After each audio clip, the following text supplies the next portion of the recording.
Ain't no singing on this one, dog. Ain't no ain't none of that. It's all good though. Man. It's all good. We prepared. Final word, baby. Final word. Definitely the final word, but I ain't singing that song. Hey, this the real final word though, you know? Yeah, for real. Like for real. Like, yeah. The final word of the season, but then it's It never first ends. word of the off season. Right. And this is the slow grind though. You know, you could tell when people did their homework. Right. You can tell. Right. It's the real work. This when it begins. This the grind time. Yeah. For your mind, draft time. Draft time. Free agency. Y'all know I'm gonna be at that Senior Bowl next month. Hello. Oh, See, yeah? You get it out of the mud, for real. Dude, I think Yeah, I'm gonna meet man. you up there, bro. For real. Come see me, dog. But you're just gonna be at South Alabama. I'm gonna be there. Yeah. I'm gonna be there Friday, Saturday, and Sunday. I'm trying to get my eyes on it too, bro. You are. What we gonna talk about that? We'll talk about that when we get off the channel. For real. For sure. Cause you know, me and you, we draft dudes, man. We go. You know what I mean? I want to get better at it. You know what I'm saying? Yeah. You've been killing it, bro. I want to get better. And then you know what? Better. It's also about sending them boys for ourselves. You know what I mean? Right. Not Exactly. clips. Close up. Not. Yeah. Yup. Trying And that's to the put in that main work. thing right there, man. Seeing it for yourself. Seeing it For yourself. It's always yourself, different. bro. Hey, remember when we was first doing all this stuff, Law? You know, when I first met you and stuff? Yeah. What was we always saying when I told you I had to get to training camp in LA, in California? I said, Law, I can't keep, I love Brian Broderick. I love Dave Hellman, but I can't keep looking through their eyes. That's right. Oh, yeah. You spitting. That's the truth. Yeah. Ain't nothing like I doing trust your my own eyes, homework, too. man. Yeah, You know trust what your I'm own. saying? That's why people respect us too, because they know we like that. You know what I'm saying? Right. Yep. Over time, people peep game. They like, yeah, them boys, they go put in that work. We still say, still do your own work though. Don't trust my eyes either. Trust your eyes. For real. Exactly. But if you don't do your homework, don't wing it. Don't be faking. Yeah. It's the 'cause season you're of gonna get faking called too, out bro. anyway. You're gonna get called out anyway. That's why I gotta make sure I always want to try to come through, because you're gonna get called out. That shit straight up. Never echo what somebody else said too, man. Hell no. Don't be echo. Don't piggyback and cherry pick. Yeah. This also faking season. That's true. Yeah, definitely faking season. Wishful Fake thinking. Definitely faking. A whole bunch of pump faking. Whole bunch of pump faking. Yeah, man, we finna go and kick it off real quick. Hold on. I think we got the OC in there. Oh, what's up? OC in the house. OC. Yeah, man, I'm ready to rock, man. Let's go, man. I got a lot on my mind. Oh, man. See, you ain't said nothing but a word, big dog. Shoot, you ain't said nothing but a word. Yeah. We right in it. Got the countdown box still down at the bottom, but we gonna roll it. No, we gonna get it off. Thanks, Law. Oh, you know, I'm always trying to do something over here. You know? Yeah, man. Law be keeping his eyes on it. And OC, I'm gonna fix you right now. Go ahead, though. You up first, Law. What you got? Oh, well, shoot. I got the blue screen over here, but y'all can still hear me. Hold on real quick. There we When go. we go there through we go. big, I go through big. Okay, Big, what good. you got, That's big cool. dog? Cool. Okay, well. Whew. Boy, it's a lot to talk about today, but with all of us collaboratively, we all have been talking about obviously what happened in that San Francisco game. I mean, I'm gonna just start off with this, boss.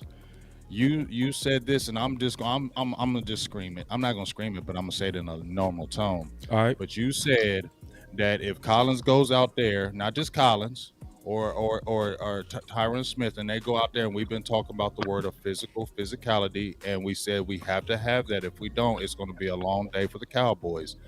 That happened, and I'm sorry, I am beating the La'el Collins but dead horse. People have said, "Oh, it's been Zach Martin got whooped." He did. Tyron Smith got whooped. He did. But we talked about Tyron Smith. We already said Tyron Smith wasn't the same. I said Tyron Smith should possibly have looked for trade offers 2 years ago. So y'all not telling me nothing new about Tyron Smith. We knew about Connor Williams. You know what I'm saying? We knew about the issues with Biadasz and the strength. We said Zach Martin was getting older and this wasn't his greatest year. But one thing we kept talking about, and Boss Cowboys and OC was beating it before me. I just kind of came behind and jumped on that horse with him. was that La'el Collins thing, because that was the thing that was really hurting our offense. And we just had a discussion on the final word where I said that La'el Collins was forced back in that lineup because of salary. I had some other people kind of confirm that. You know what I'm saying? That it was more money is why he came back as a starter. He didn't truly earn his spot, considering that he missed all of 2020, half of this year for being suspended on performance enhancing drugs. Look how big this dude is up top. I believe it. Look how big he is now, and look how small he is down low, and it took his mobility. And that's a game. And I'm gonna just say this one thing: if we're talking about the playbook being cut down, well, I feel like the playbook was cut down automatically when you brought La'el Collins in that game starting, because now you can't run certain plays, tosses, things of that nature, because he doesn't have the athletic ability that he used to have because of those things. If you had a Terrence Steele in there, you would have been able to run certain plays and do those and have that running game and maybe be able to be a running threat, but you want to be bullheaded, have your pride, keep on saying, no, they can handle it. And guess what? Three hurries, 3 pressures. People say he ain't give up a sack. That's because Dak started getting rid of the ball so daggone quick because he was feeling that heat, dog. La'el Collins was getting whooped, bro. A lot of other people get whooped on that line, but the main person that we was talking about who you could have subbed, they weren't subbing Tyron Smith, right, boss? They weren't subbing Tyron Smith, right, Law? They weren't subbing Connor. They wasn't subbing Biadish. They wasn't subbing Zach Martin. But one person you could have rotated right there who was ready-made and had the athletic ability to help that offense and especially that run game, you chose to sit them and they got whooped. And I don't like that decision at all. It really frustrated me. And that's one of the things that I'm going to start off with is that frustration of that, because I feel like it cost the team and it cost the running game. You had 16 total carries between Ezekiel Elliott and 4 carries with Tony Pollard when y'all just said y'all rested him for the Philly game because y'all needed him to be fully healthy. Y'all said he was healthy in the Cardinals game. You didn't give him the ball. Then you sat him for Philly. So don't you think you should have gave him system overload? He had a kick return where he took it all, 50 freaking yards. It got called back. But that showed me he had some juice. But maybe you couldn't run him because you couldn't get on that outside because Collins can't do it. I'm just saying. Big facts, man. Get that man some yoga stuff, man.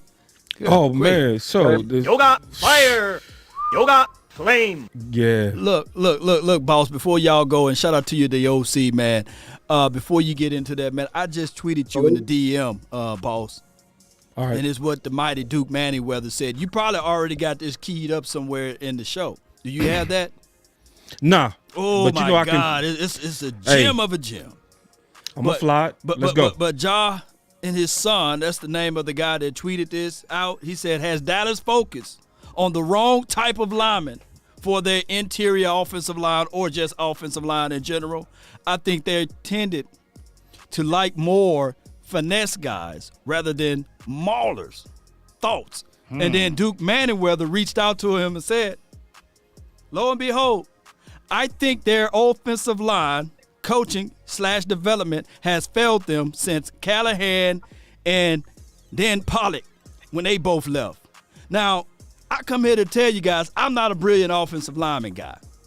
Duke Manyweather, he get people like Lane Johnson, the other kid from Bama, what's the guy name that played Dickerson? What's Dickerson? Landon Dickerson? Yeah, Landon Dickerson. He get La'el Collins and Terrence Steele to come to his workout facility to help out whatever they do as it relates to O-line production. Production.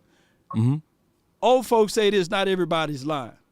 Somehow, Duke Manyweather got the truth. If people like professional players are using their money and their resources to come over there to help train and work out with him, that means that we can't take what Duke said with a grain of salt. And I can only imagine what this team would have looked like if Callahan was still here. Not Lanahan, but Callahan. I digress. But do you have any word on that, DOC? Because you the offensive lineman aficionado over here. Yeah, man, I appreciate that. And shout out to Duke Manyweather. Much respect. But I am a high-level offensive line guy. and I'm an offensive line coach myself. And so before I get started with this, I just want to say, put hashtag straight business in the chat, because I'm going to get to straight business. Just straight business. No emotions, no friends, no loyalties. Guys, before I start, let me just share something. I was consulting with one of my business clients. I do business consulting. It's with a medical firm, and they were having problems with this particular employee. All right. And, I came in with one of the regional VPs, and she's a woman, and she was like, hey, what do you think about this situation? We put her on PIP, performance improvement plan. We did this, we did that. And I said, it's time to let her go. And they said, but I know her. I know her family. I know her kids. I said, but you don't fire anybody. And this is one of the things I teach businesses. I said, people fire themselves. People fire themselves by their actions or their lack of reaction. You don't fire. I said, so what do you choose? To keep that performance, or do you choose to do what's going to be best for the long-term nature of this organization? What do you choose? And so the Cowboys are there with certain key positions, which I'm going to get into more. But as it relates to the offensive line, you have to play power players that has the best agility that they could possibly have, AKA Connor McGovern types, AKA Collins inside. The issue with Collins, and the people beat the drum on Collins is a talented dude. Talent-wise, he has the capability to do a lot of things, but work ethic-wise, discipline-wise, accountability-wise, he's not where he needs to be. You can look at his biceps. Look at the picture. Look at his biceps. Does that look like a guy that's lifting hard? Look at his arms. Is he lifting hard, or is it too much fat around the muscles? No, bro, you chilling. You ain't lifting hard. Your arms will be more developed. Are you training hard? No, you're not training hard because your weight will be under control. Are you doing all the things you need to do to be ready? And the fact of the matter is no. And here's the deal. The offensive line coach has definitely failed these guys because these guys have not got better. I haven't seen Zach Martin play this worse ever. Ever. And he's a future Hall of Fame type guy. I haven't seen him play this bad. Tyler Biadasz, these guys are not lifting weights. These guys are not focused. But you know what's even worse? It's Jerry Jones and the front office's fault because they allowed it to be so. They allowed the Trojan horse, Kellen Moore, and I call him a Trojan horse. And I'll give you 15 reasons why in a minute, but not right now. I'm going to stop in a second. The Trojan horse to not allow your head coach to partially emasculate your head coach by him not being able to make all the decisions he needs to make. I'll stop there. Hey, OC. Let me jump one. Let me say this one thing. Boss, before you go. I said nothing. When right before we had that Dak Prescott restaurant video scene out there when we did that episode with him, I bumped into Duke Manyweather.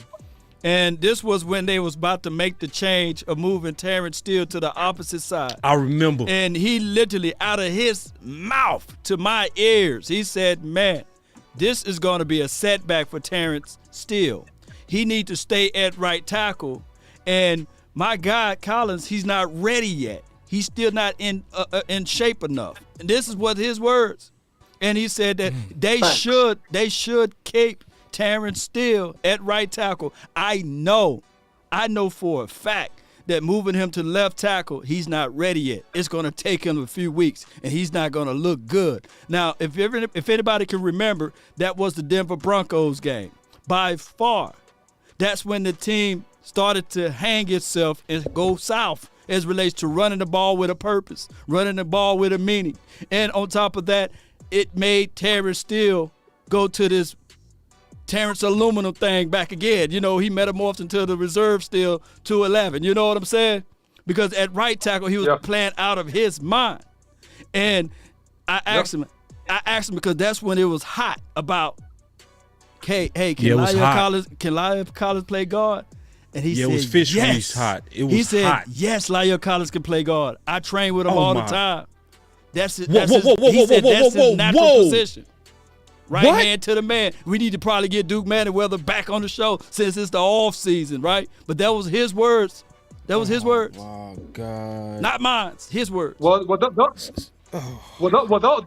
those were me and Boss Cowboys' words back in week number 5. Okay, that was me and Boss All right. Cowboys' words forever, right? And so here's the thing, man. Look, people say loose lips sink ships, but I'm gonna say this: unhealthy kinships sink ships, and the power struggle and the loyalty to control versus the best ideal and what's going to be best for the team and what's going to be best to show them to produce schematically on this field was not put as top priority by the front office, and therefore it matriculated down to the coaches having power struggles and not playing who they really should play. And it killed this team. It killed this team. Well, okay, so what you're saying, OC, I totally agree. I've been saying this since forever.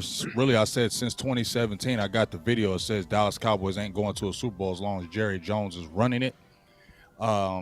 Wouldn't see another one, and I just stayed quiet about it. Didn't want to say that no more. You know, I felt like Super Bowl. You had a Super Bowl team this year. You feel me, OC? Yep. You had a Super Bowl team this year. And once again, this goes down, and I'm going to pull this point right here. I posted it on my page. Tony Romo in his first 6 seasons, 1-3 in the playoffs. Dak Prescott in his first 6 seasons, 1-3 in the playoffs. Woo! So that tells me that is from the top. That is from the top. If these exact things are still happening to a whole different player and players, then that comes from the top. And you just said it. Reason why La'el Collins came back starting because he makes $10 million a year. That's why he was starting. It wasn't because he earned his spot back. You sat out all of 2020. You had hip surgery because you were overweight. You got suspended the first 5 games of the year for whatever. I ain't going to talk about that. But it's the fact of you were supposed to be a makeup year. This was supposed to be makeup for 2020, and you came in still doing that. And then once again, you have Terrence Steele, who's been busting his butt. Get better and better and better and better. And that's what we wanted, right, folks? Yep. That's what we want. We want those type of players that y'all like. I've heard y'all say, get it from the mud. Terrence Steele was getting it from the mud. Right. You feel me? Bro. And getting better and better and better. And even when people was talking about him, I said something about him. Yep, we all. And he got better and better and better. And it was like, that's the kind of player you want, who don't listen to the outside, keeps his nose down and keeps working hard. Those are the people that should earn spots and keep spots, especially when it's producing on the field. It's not like he was working hard and the product wasn't showing on the field. Dallas was playing his best football when he was there. And so for you to take a man who's earned that spot and sit him down for somebody who has not earned anything, people from afar on the team, you don't think they look at that? Yeah. Everybody sits there and looks at that and says, same old thing. And just like you said, OC, you're cutting off the coaches. It's letting us know that when Mike McCarthy came over here, it proved what we thought was right, that you ain't running nothing. It's still Jerry Jones. You're just here because you coached over with the Green Bay Packers, and he think he can win a championship because he saw you win a Super Bowl over there. So I'm going to bring you over here since you did over there. But guess what? I didn't hear about that, all that nest. It's always over here. So at the end of the day, fellas, it always comes down to the top, man. No matter what the players are, we had a team to win a Super Bowl this year. I don't care what nobody tell me this year. And you still fall short? That's got to be the top, man. Let me sprinkle this in right quick. And then y'all gonna have to let me get in too, dog. I only have mercy now. It's hopscotch. It's hopscotch, baby. But let me just say this one time. I jumped in. Now it's time for me to go right again. but let me just say this. Right go quick. Ahead, big dog. I got off the phone with my brother, and we was talking about, politics within football, and he said one thing that his 49ers don't do is the politics part of it. He said the 49ers went out and got Mohamed Sanu. Y'all remember him? He was supposed to be the third wide receiver, but they got this guy named Jawan Jennings. Y'all remember him. They call him third down Jennings because that's who Garoppolo liked to go to on third down. For 4 straight weeks, Jennings been eating. He's been owning that spot. Mohamed Sanu was perfectly healthy, but they said, you know what? You lost that spot, buddy. Hey, I don't care how much money you're making more than Jennings, but we gonna get Jennings on the field because they've been on this winning spree. They didn't want to touch it. And another part of it, I believe my guy Big Game James, call him Josh Normal. You remember him? Hey, when he got his butt whooped, hey, he was still trying to say, hey, how can I get out there on the field? No, these young bulls, these young guys has outplayed you and outperformed you. We're not putting you back out there. Oh, that's not happening in Dallas land. Preach. Wait. I promise you my bottom dollar. But that's the story of a different day. I just had to put that out there for you guys to hear. Okay, can I go? Now let me go again. Y'all got me so wired up. I was not even expecting y'all to go here, bro. But I'm ready to go again. Go ahead, boss. Yeah, political football, baby. This is upsetting, bro. Because we do honestly feel like we got played, bro. We got played. Look at this. See, the OC said something, and it stuck with me since he said it. He said Kellen Moore was a Trojan horse. Anybody who know the story know that the Greeks was fighting Troy, right? Mm-hmm. And the Greeks was tired, losing.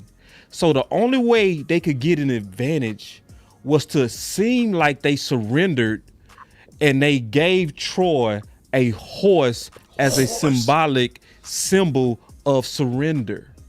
But it never was surrender. It was always a trap.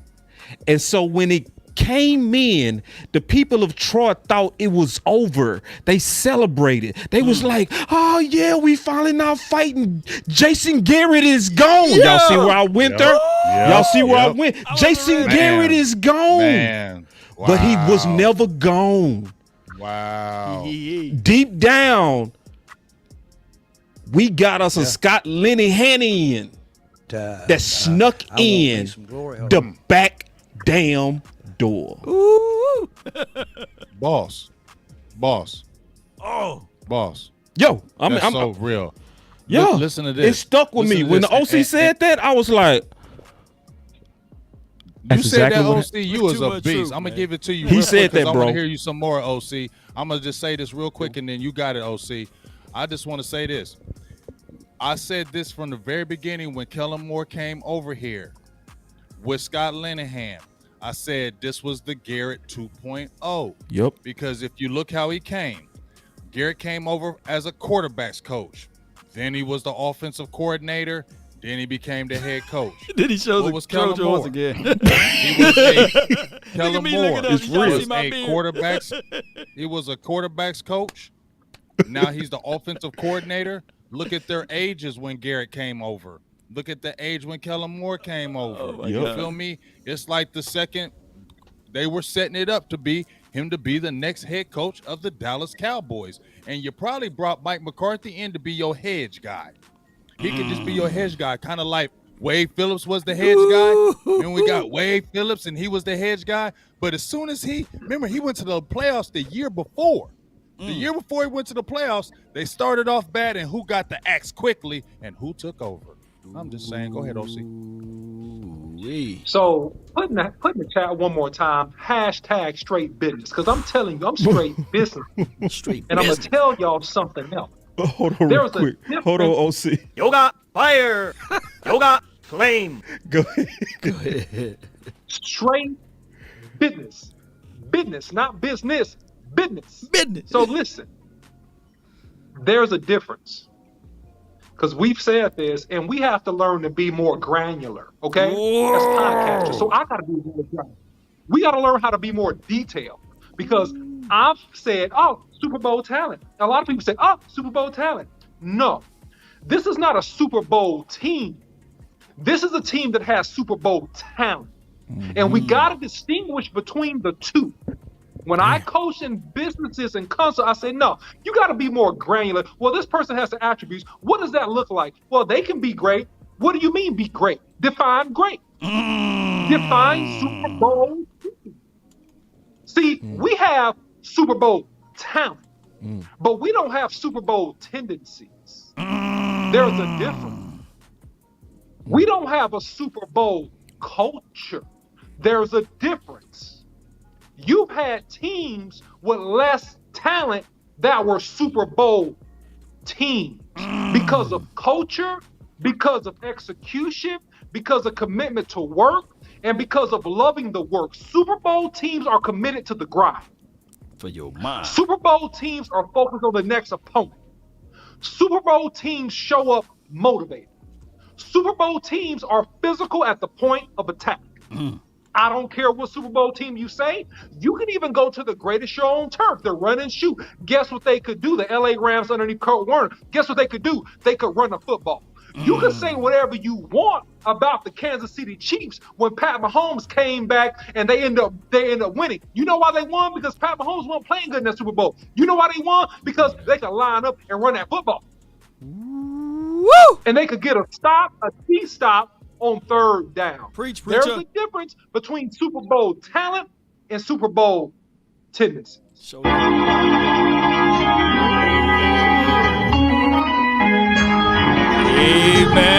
Amen. I come here to tell you. Well, Show them. and the Lord said, I'm going to do a dance. He helped Gilligan. get off the island.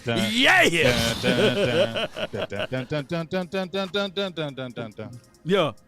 Yeah. Man. So I'm gonna say some things honestly, man, just to just keep it real. It's also some things that we gotta learn as fans, right? Yeah. Let's be all the way honest. We got caught up with debating each other. We did. We did. Instead of really trying to listen to each other. Because I'm gonna be honest, the OC and I was treated like we was trying to have a favorite with Steel. And that never was the case. That never was the case. It was always the case that Law, Big Game James, me, and the OC is always trying to fight our ways to truth. That's why we honestly got this. Come on, let's keep it real. Hey, I love being a Cowboy. You keep it real. Yeah. Big Game James. Yeah. Game changer. Welcome. Hey, let's have some fun. Let's have a good time, man. Let's kick it. So everybody watched us fight. We occasionally fight, right? Right. But the whole purpose is to debate each other to truth. You know what I mean? Right. And I think we've shown how to do that on this channel. Straight up. I think all of us as different YouTubers and podcasters have shown that. But I think the fan base got divided. And some people pick L, some people pick Collins. Not enough people pick Tate. Woo! Big, you gone?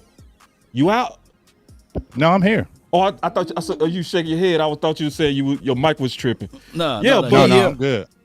A lot of people didn't pick Tate, keeping it at 100. You know what I'm saying? Yeah. Because I don't think it was possible to do more work than what we've shown on the final word. Remember, all four of us put those boys on film.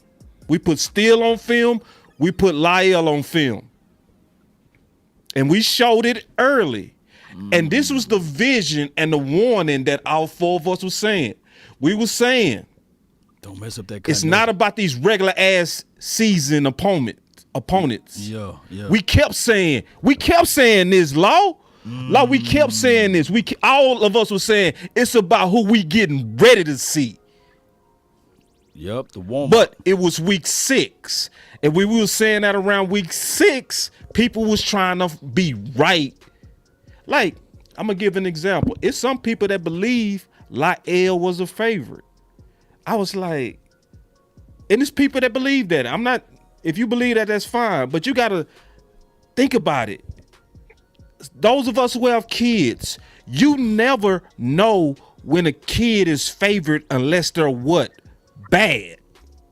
Right. You heard me, Low. Did I say that? Low, did I say that? You said that's real. You don't know if a kid is favored until they're first bad. Steele was never damn bad. He's a good kid. So he's getting what he deserved. He's getting what a good kid. You give good kids gifts. You right. You deserved to start. You was one of the hardest workers. You showed it on the field versus Bosa. The guy that was the bad kid was Lyle. So when the fact that y'all gave him his job back, that's favoring, not the guy who was the good kid. So, man, yeah, I'm with you, Big. That's upsetting. But we need to learn from this. We all need to learn from this. We need to learn how to debate each other without pride. Pride come before the fall. Let me tell you this, Boss Cowboy and everybody that's watching. You know the similarities between the Globetrotters. Y'all you familiar with them? Mm-hmm. You know the similarity between them and the Cowboys? They got all of the talent, but no championship. If you ever think about it, because everybody go out there to see them do all of the miracle plays, the bouncing of the ball in between the legs, the spices and everything, the slam dunks, the in between, the travel walk, the hiding the ball. That's what we do. And that is what Jerry Jones has mastered in these last 25 to 26 years, is assembling the Globetrotter mentality. You see, the Globetrotter, they got plenty of talent. We don't know if they can beat the Golden State Warriors. We don't know if they can beat the Chicago Bulls. You don't know if they can beat any team that's in the NBA. But you for damn sure, excuse my French, know that they got talent. And right now, I come here to tell you guys that if this particular team, because I know you got it somewhere in the queue, whereas we got to look at the system that they embodied versus the scheme, which is avoidance. There's no scheme. There's no, hey, if they decide to play cover 2, when you're naturally supposed to run on that. My brother said, man, I thank God that the Dallas Cowboys didn't wake up and understood that they could run on the edges. But instead they threw into the teeth and they threw routes, whereas they know for sure, which was the strength of the 49ers, and they didn't take advantage of the middle of the field nor attacking, running on the edge. And he watched every single 49ers game. And he said, man, did you guys know that y'all held us, even on defense, to 2.8 yards per rush? Defense played amazing. Defense had a hiccup in the first quarter, but outside of that, your defense played amazing. It was just your offense didn't take advantage of the situation as relates to the middle of the field was wide open because he didn't see no drags, no hook curls in the middle of the field. It was all verts and comebacks. Somehow, that's Dak Prescott's fault and the offensive coordinator fault, right? But that was his words from his mouth to my ears. Unbiased. 3, 2, 1, drop it. And remember, you're listening to nothing but the best. Drop it hard. Let's go. It's time to Ooh, hey, Big. Yo, I got to go to another one of your tweets, big dog. Get it. what's up? God, dog. Because you and Law, we could go all day on y'all tweets. Let me show this one, bro. Because, see, this boy, listen. Oh, my, look at this one. Now, he said this January 5th. Oh, my. I'm going to just pause. Can you repeat that date? January 5th. This dude was on some prophetic stuff. Prophetic prophetic. Me too. I'm gonna brag on me too. Me too. Hey, Hey, you was James. on that prophetic with Cooper. What's the Yes, lottery we numbers, was. baby? Hey, Prophetic. Jay, what those Hey, lottery prophetic numbers with are, Cooper. man? What those lottery Yoga numbers are? fire. God. Yoga. Hey, I'm gonna get him off boss too, because he was prophetic off of Cooper. Say, for real. Say, listen, we gonna talk about this though. Cause see, hold on, before we talk about this is why we should, cause some people looking at this, they like, this is a negative show. Listen, No, this a real you show. got to talk about the end of the season and the Trojan horses and the errors that we found so that we can solve them in the off season. But if we just put our heads in the sand, we ain't gonna never get no better. So let's tackle this, because this boy big. Hold on, bro. Let me go back to this. Let me go back. Give me 1 second. Give me 1 second. Leave me alone, J Form D. I'm from Mississippi. Here we go. Here we go. There it is. I was looking for that. All right, here we go. That boy said a few takeaways from the show tonight. Let's start with number 1. I'm gonna do number 1 and number 2. Oh my God, boy, you was killing it. He say possible low balling of Cooper. This is the reason he is coming out in the media. Oh, whoa. And then number 2, this is January 5th. Straight business is what the OC said. That we have to make that a segment. Straight business. Straight business. Straight business. All right. Coach Mike McCarthy needs to take more control and authority on the. I'm gonna stop with them too. Authority on the offense. Ooh, let's talk. Go big. God. Woo. Well, first of all, the first one with Cooper, I'm gonna give y'all the credit. Y'all threw it out in the air because y'all had another excellent show. Please go check out that show when you were talking about Amari Cooper today and the possible releasing of Cooper. Please go watch that show. It was a great show that y'all did. I really appreciate that. You always be spitting good knowledge, boss. You be ahead of the times. You be ahead of your times. Things that I have been kind of seeing, you guys kind of opened up. So just to keep talking about it, that Amari Cooper thing, you guys were talking about it, about watch what's going to happen with this Amari Cooper thing. Watch what's going to happen. You're going to see it's rumblings now, but it's really going to get real loud when the offseason comes. And here it comes. It's already getting loud because, when I had George Teague on the show, and this is where we got these bullet points because I had George Teague on the show. And the reason why I wanted to bring him on was because he had been in these Cowboys meeting rooms. He had been in the quarterbacks' rooms. He had been in these meetings. Right. That's why I brought him on. I wanted to hear the real. So when we first talked about Cooper, he's like, look, man, I had to go through pay cuts and people try to sit me down so I couldn't get my $500K. I had to deal with that. So that money thing is real. Woo. And he says, when you're hearing this thing about Cooper coming out, OC had brought it out maybe a few shows ago, how he was the third most targeted player on the team behind Dalton Schultz and CeeDee Lamb. Reason why they want to do it, and how you were saying, the boss, that Lineman, that we don't give it to one main guy. We don't just do that here. We don't do that, and he don't know nothing but Lineman and Garrett.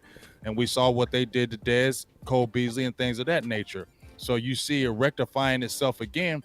Amari Cooper is the third most targeted player on the team. Now here's a way you can come out and say, well, you're not the guy no more. You had the year before, you had regular quarterbacks and you had career numbers. We get the man back and you the third most targeted player on the team, or you got third most catches. We're going to have to maybe restructure or might have to take a pay cut because you're not getting them numbers like them other guys. That's why he said Amari Cooper came out in the media and said, no, it ain't me. I'm still one of the best in the game. You give me the ball, I can beat everybody's numbers. I can match anybody in here. So it ain't me that fell off. It's I'm not getting the ball, but I don't have no control of that. You get what I'm saying? Yeah. And then just to bounce off what you said again on the Cooper thing before I go to McCarthy, now I feel like could this be a Dez Bryant situation? Because we remember when Dez and the Joneses were getting into it, especially with Steven, and he's messing with the money. I see Amari Cooper being, to me, rebellious in their eyes because they was mad about that vaccination stuff. Remember, we talked on the show a few weeks ago when I told you about that vaccination thing, right? So that's the little thing they was already mad at. And then you see Cooper go to the Mavericks game. I've seen Cooper with a mask many a times. Now I seen Cooper at the Mavericks game with no mask. Then I see him at the championship game, no mask.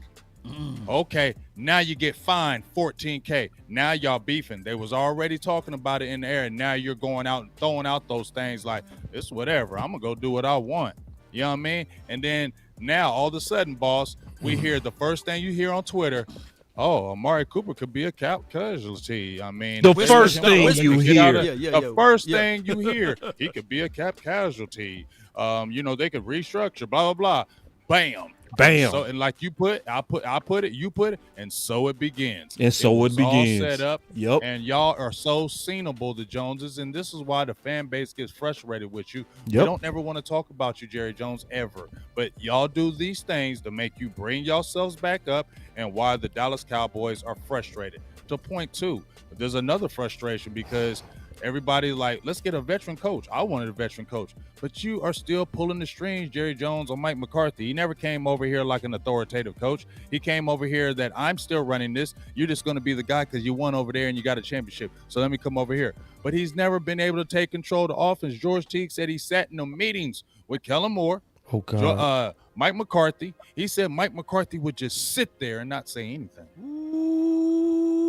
George T. That was too. George, thank you, George T. Yeah. Because once he said that, everything that I was thinking about some McCarthy and some feelings, and I was like, what? He said, man, he ain't saying nothing. And he was saying, certain point in time, you got to act like a coach up in here. This is his words. Go to the show. He says it in his words. He says, sooner or later, you're going to have to step up and be the coach and not just be happy I'm a coach of the Dallas Cowboys. He said, so what? He's like, you was like a kid in a candy store when you got hired for what Jerry Jones hired you. He said, you need to start being a head coach and taking control and saying things. You need to say things to Kellen Moore. If things aren't right, you need to take over. You was an offensive coordinator for how long? You've been in offense since the early 90s. So don't tell me you don't know how to do it. And don't tell me if you got a top team like you got right now, like you had, there was no reason why you shouldn't have already been coming in that playoff game. Like, if this dude is tripping, I'm taking over. Because we ain't going to be falling off like this because my job is on the line. And I'm not losing my job because of you. So I'm going to take this over. And the fact that we be hearing that he's not doing that, that's the concerning thing about taking control of the offense, because you've been there and done that. That was Kellen Moore's first playoff game, his first playoff game as a coordinator. And you saw what happened. And I just want to say one last thing on that. I seen the tweet, and I like this. Chris Sims, I don't be listening to him all the time, but he did say something. He said, Dallas is a sticks team. They run all the routes to the sticks. Oh, my God, that's so true. That's zero creativity. Scott Linehan, .2, Linehanish. No crossing routes, pick plays, scheming guys open makes it impossible for Dak to succeed versus above average defenses. I got a new name. Do you got a visual for that? I got a new name. Oh, my Kellen Linehan. Kellen Linehan. Oh, Kellen my Linehan. gosh. Hey, Big, where that video with Teague? I'm on your page. It should say it on the title. Where's it at? Hey, I just finished watching Game of Thrones. While you looking for it, I just finished watching Game of Thrones. So that will put Mike McCarthy, because I know I'm late on Game of Thrones. So that will put Mike McCarthy as one of the Unsullied, right? I'm gonna for those in the chat, he's one of the Unsullied. Big, whenever you find it, let me know, bro, because I want to point everybody to that video with George T. Okay. Oh my God, man! Let me unpack a couple of things real quick, guys, because this is really, really important. You see, when Mike McCarthy came here, and me and Boss Cowboy talked about this a couple shows ago. Check out Boss Cowboy Sports, where I mentioned, and it's worth mentioning again. You see, other people of stronger personalities and convictions turn down this job. Right. That's what we don't get. Mike McCarthy wasn't the only coach to interview for this job. He got the job underneath the condition that you let our boy have power, which he understood. I'm taking the money to give up my power. I'm going to take the 25 mil to give up control.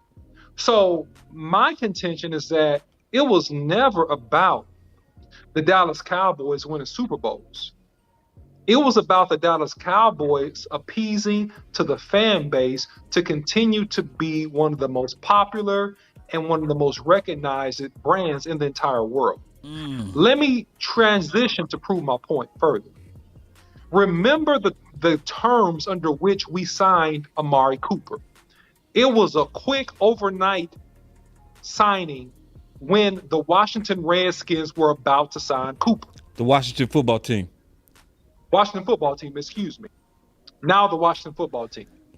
So I don't believe that the Cowboys really ever wanted to pay Amari Cooper the amount of money they paid him. They paid him to keep him away from a rival.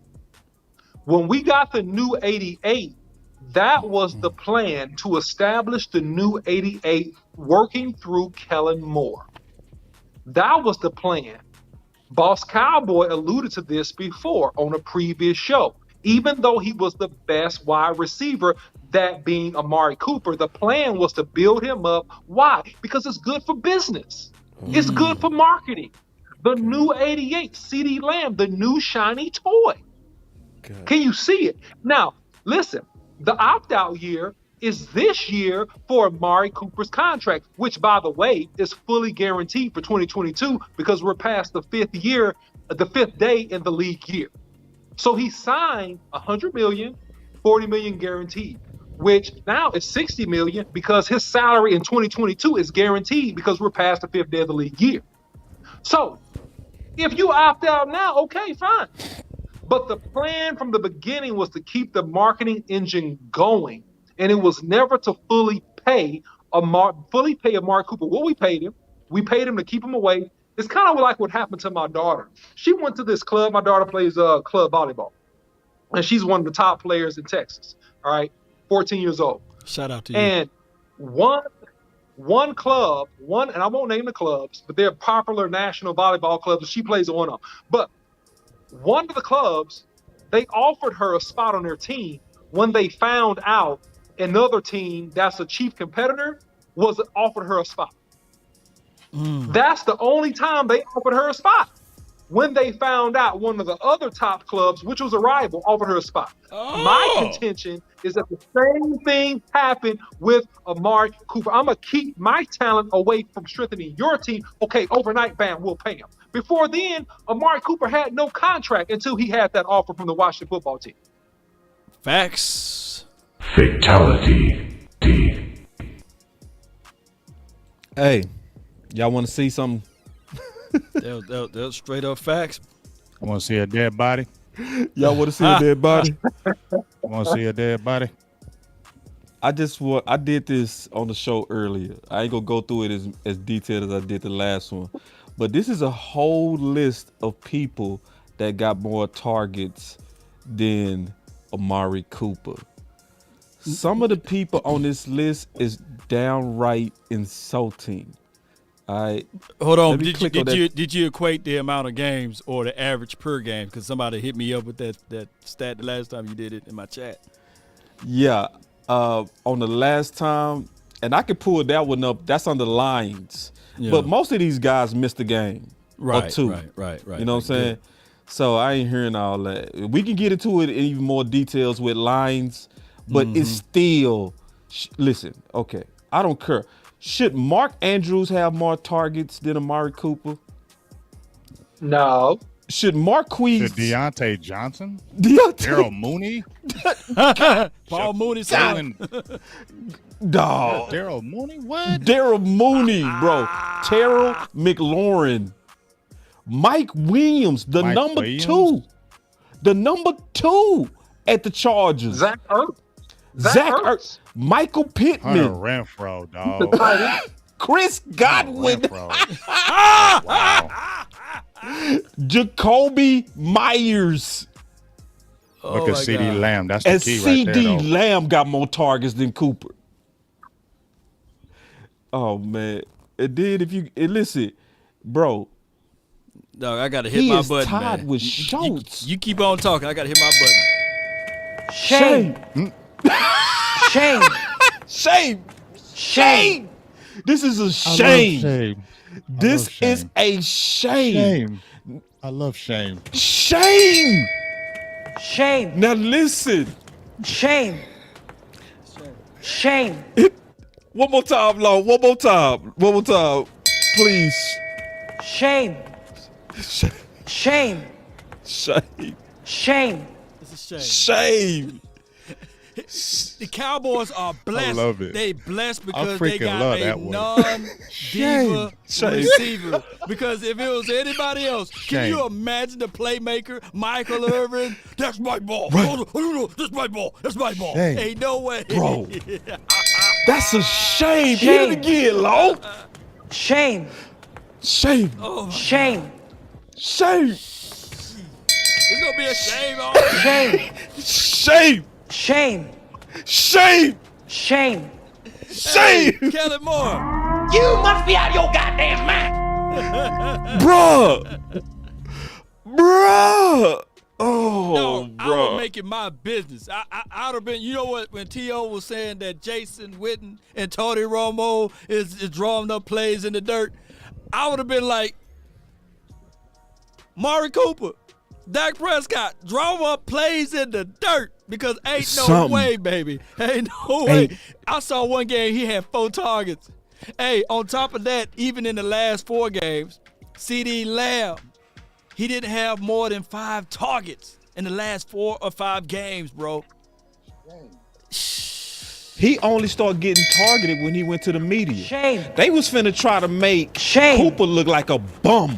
Shame. Right. And he Facts. gonna send Facts. one of the greatest guys off his release.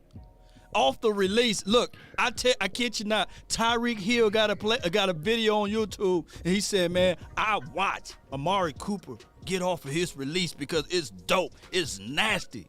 So you mean to tell me that one of the guys with the greatest release work is not even getting a target? You can't line him up inside and say drag it across the middle, but you run this man on a curl, a comeback, button hook. That's all you do? Oh my goodness. I'm done, man. Y'all go ahead and talk. Hey, Law.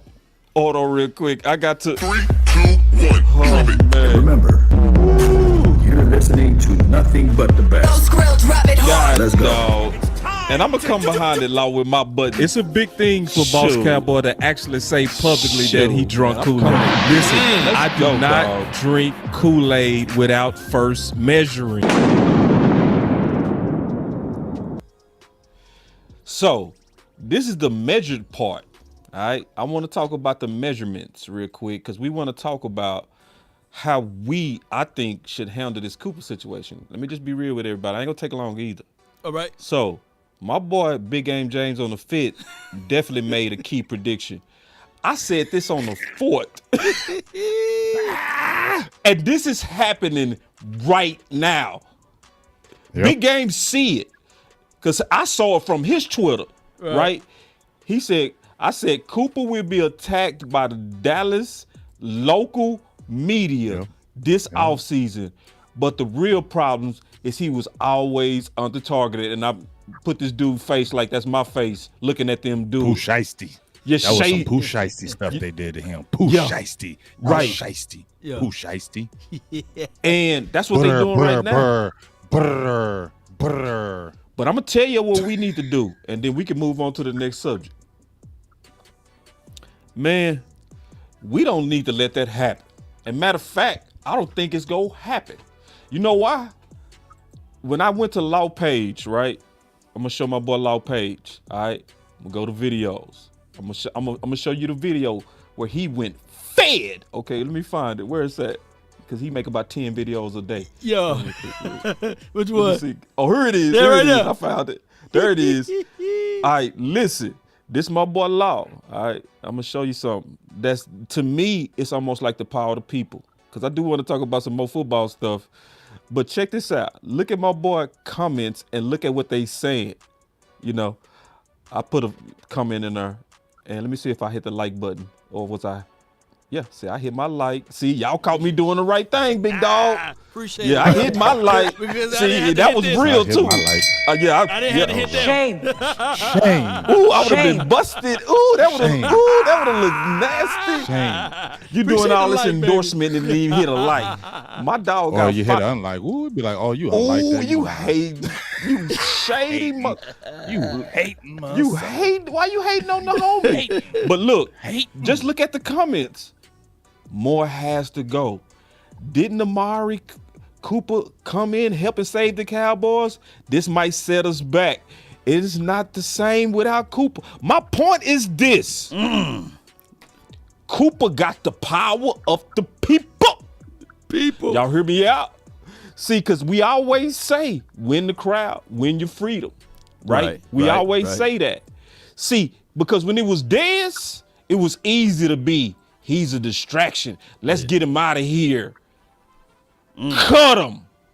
But when you got the power of the people making noise, like, nah, man. Jerry and them got them. They might not want to. Boy, you cold-blooded with it. I'm telling the truth, Lord. Are you not entertained? I'm looking. Are you not entertained? You know I was gonna hit I'm that telling one. the truth, Lord. When I looked through the comments, you can't get Cowboys to agree that the sky is blue when it's blue. But it ain't nobody in here that want to see Cooper gone. And this, and look, Law got 515 comments on this. Right. So we got to continue to let our voice be heard. Like, yeah, I hear you, all you media people that's sucking up, trying to get Cooper fired. We see what you're doing. You know what I mean? Y'all the hand, y'all the minions for Jerry. We see it. But get rid of Cooper if you want to. Get rid of the Watch what's dude. going to happen. It's going to be a big setback. Yeah. Yeah. It's going to be a major setback. If you let go of Amari Cooper, it's going to be a major setback. And they're going to, I mean, CD Lamb, I love you, dog. But Yeah, I low-key blame you and the OC too, though, bro. You and the can't blame OC. us. Yeah, Don't you blame us. because y'all called You're him the not gonna game blame changer, us. bro. Hold on real quick, bro. I love Ah, the you see Cowboys. it? Big game changer. Game changer. Let's have some fun. Let's have a good time, man. Let's kick it. Now run away from him. He wasn't game changing. So you can go ahead and say, I gave you your flowers and said he was the man at the end of the year. Yeah, I'm But messing with you, at the dog. beginning of the year, he was game changing. He I'm was. staying with I'm that. messing with you, dog. You know I had to get you, big dog. You and the OC. You already know, bro. You opened up. You opened up your chin for it. This what you did. You said, here. So I was like, bing. Yeah, you got it. But you know what I'll take it. did you know what keeping Coop level headed because Dez didn't have this? You know, you can't find a video of Amari Cooper saying, "Fix this, Rich." You know what I'm saying? If that, if Cooper was that type of guy, they can really piece those videos together, That's even a though it's perfect out of thing, Law, context. what you You know, Perfect. Yeah, and then they can just Give play him a it on perfect. relay. You know? Oh, yeah. He getting a perfect. Give him a perfect. No Give him a doubt. Perfect on that. Perfect. That was Say, perfect right there. no, that was perfect. Yeah. Because that's real. Because That's that's real. the reason why Stephen Jones was like not messing with. I mean, let's really think about it. You know, when he had his last blow up in that Seattle game. Remember that Seattle game where he blew up, and that was to me like the beginning of the end when he had that sideline blow up, and Steven saw it. You could just kind of look at his face like that's the end. That's all. That ain't happening no more. And like you said, Law, Coop is that even kill guy. Coop is not that guy that does that. So it makes it even harder, especially when the people start rallying for him. And he's not out there being rambunctious or he's very professional. So it's going to be super hard and it's going to bad on the organization. And one thing the organization don't want to look bad. To the fans. Bouncing off what you just said, boss. Yep, win and the what crowd. you said, Law. Y'all both perfect on what you said. If we keep on chanting it louder than those minions, like you said, in the Dallas media, we can keep Cooper here. Yep. Yeah, And one thing that but he can got just to. eradicate all of this, and I said this, I believe, on my last live feed, if the Dallas pretty much in-house guys say, hey, we have every intentions to keep Amari Cooper on his team. All of those news that you guys hearing is just hearsay. Amari Cooper is our guy. If they come out and say that before the end of this week or within 2 weeks, all is well. But he haven't said it yet. Just like there's a division between the coaching of Mike McCarthy. You know, Mike McCarthy, it seems and it appears that it's the John Stephen Jones hire because he said absolutely Mike McCarthy is our head coach. But the owner, Jerry Jones, didn't say anything. He said, look, we still looking at everything for right now. I don't want to talk about it. So those things right there, if you know, look, I'm just using this as an example. If you know that Beyonce is your wife, you're going to say, I'm married to Beyonce. That's my lady. You know what I'm saying? That's mine right there. Y'all can have everything else, but don't touch mine. Jerry's not doing that. Jerry's not saying, that's mine right there. He's not doing that. He literally said, I believe in Jason Garrett can take us to the promised land and win us a Super Bowl. He never spoke ill of Jason Garrett, but he's not saying that same energy with Mike McCarthy. So facts. Hey, see, Law. Let me add one thing real quick, Big. It's real big too. It's quick. It's quick, and then you got it, Big. He also said, I absolutely. Fumbling the bag? Yeah, I'm fumbling right now. You fumbled, Live. You fumbled. That's why you should have gave it to me. You straight fumbled. Hold on. I gotta give myself something else too. Hold on. Give yourself. It's at the tip of my tongue. I'm not gonna quit though because it's important. Right now. He said, "Hold on." There you go. Yeah, he said. There you go. He said, "I absolutely confident." Okay, this is why that word confident is so important, because confident is never saying 100%. It's sneaky business terms. Think about it. I'm confident. That's not an absolute term. I'm 100% confident. See, you being slick with your words, so you can back out of it. Well, I said I was confident, but I wasn't the final decision. The reason why I said confident, because Jerry made that decision. I think they being slick with it, bro. They being slick with it. Yeah, I did have a fart. I had a brain fart. That was a bad one too. That was a straight up. Yeah, I was, because we was all waiting for the drop. Give yourself another one. I appreciate that. Hey, but just bouncing off what you just said, Law, about the hire. Was it a big was it a Stephen Jones hire or Jerry Jones? When I was talking to one of my guys and he has some information about when he tells me the story all the time about when Jason Garrett, the 2018 game, right, when Dallas lost in that Rams game and they ran all over him, he said Jerry was ready to fire Jason Garrett. He was done. Wow. But it was Stephen Jones like, come on, no, we can go ahead and do it. And that's when he was the lame duck coach for that 1 year because Jerry had enough of it. Jerry? He had enough of it. He was pissed. Wow. He was mad. Yes, Jerry had enough. I got him a guy who I trust him and what he says, because he says this to me numerous times. He even said it on my show. So, and this was a while back, and he said that. So I can only imagine if he felt like that about his son after that game, because he was so daggone mad. You saw his face after that game in San Francisco, dog. You saw his face. And one thing we should know about Jerry, if you look at his hiring process, the only person that had a long tenure was Garrett. Everybody else was 4 years. I think Jimmy made it 5, but everybody else was 4, and you was done.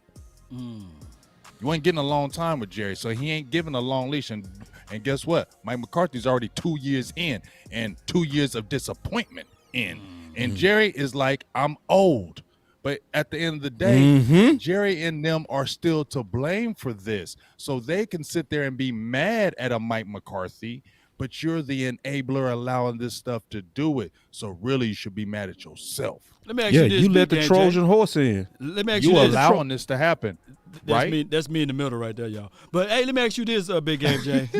that dude beard was good. Let me check it out. Let me check it out. Play it again, man. Look at that dude. Not that one. That's a young face. But watch this dude face. Yeah, it is. Let me see who Law. Yeah, I'm gonna be the white Law. The white. Let me see the white Law. Yeah. Thank you for tuning in to the Law Nation Film Session. Let me see. This is Law Nation. Right. Let me see. Here we go. There we go. That is you. That's Law. That's white Law. That's the white Law. White Law Nation. is the white law Hey, nation. hey, Big A James, was Philip Tanner your What's up? bull, man? That's how you got him on the show. That's your guy? Philip Tanner, remember him? Man, Philip, we cool. We had him on the show. He cool. What's up? Yeah, we need to reach back out to him to talk about some things about Dak Prescott and the coaching philosophy. If Dak you can. Prescott. See, we doing it all live right now. You know? We need to reach back out because Philip you know Tanner. what? Him and guess what? We need to really because him and John Kitten are coached together. Yeah. That's all I want. I'm loving it. Give the Hey, OC some shine, That's man. who I He's sitting really over want there. to talk to. He playing Duke I know as he well. tell him, but We need to get Duke on here, bro. yeah, we need to get Duke, back on, bro. but we really need to get some John Kitten on here. Yeah. Ooh, yeah. Hey, I'm gonna flip the topic. Okay, I'm gonna good. flip the topic. All right. Uh-oh. From blogging and the boys. The players set to hit free agency. Who we keeping? Who we not keeping? Or what's your general thoughts on it? Let me just say what's your general thoughts on free agency? Looking at this list.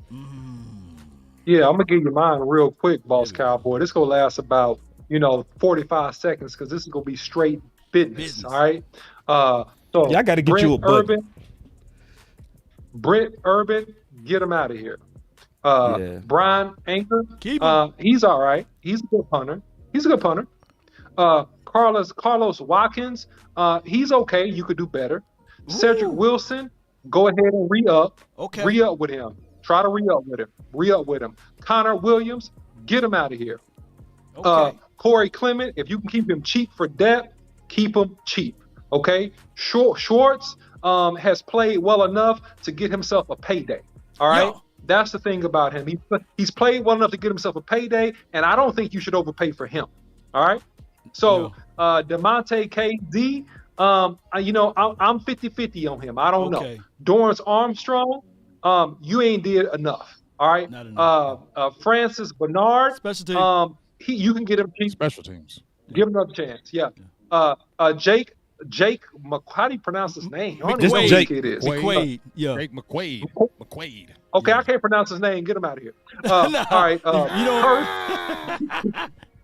We did Curse- him. He did good Curse- this year, man. First, you got to re-sign him. All right. Yeah.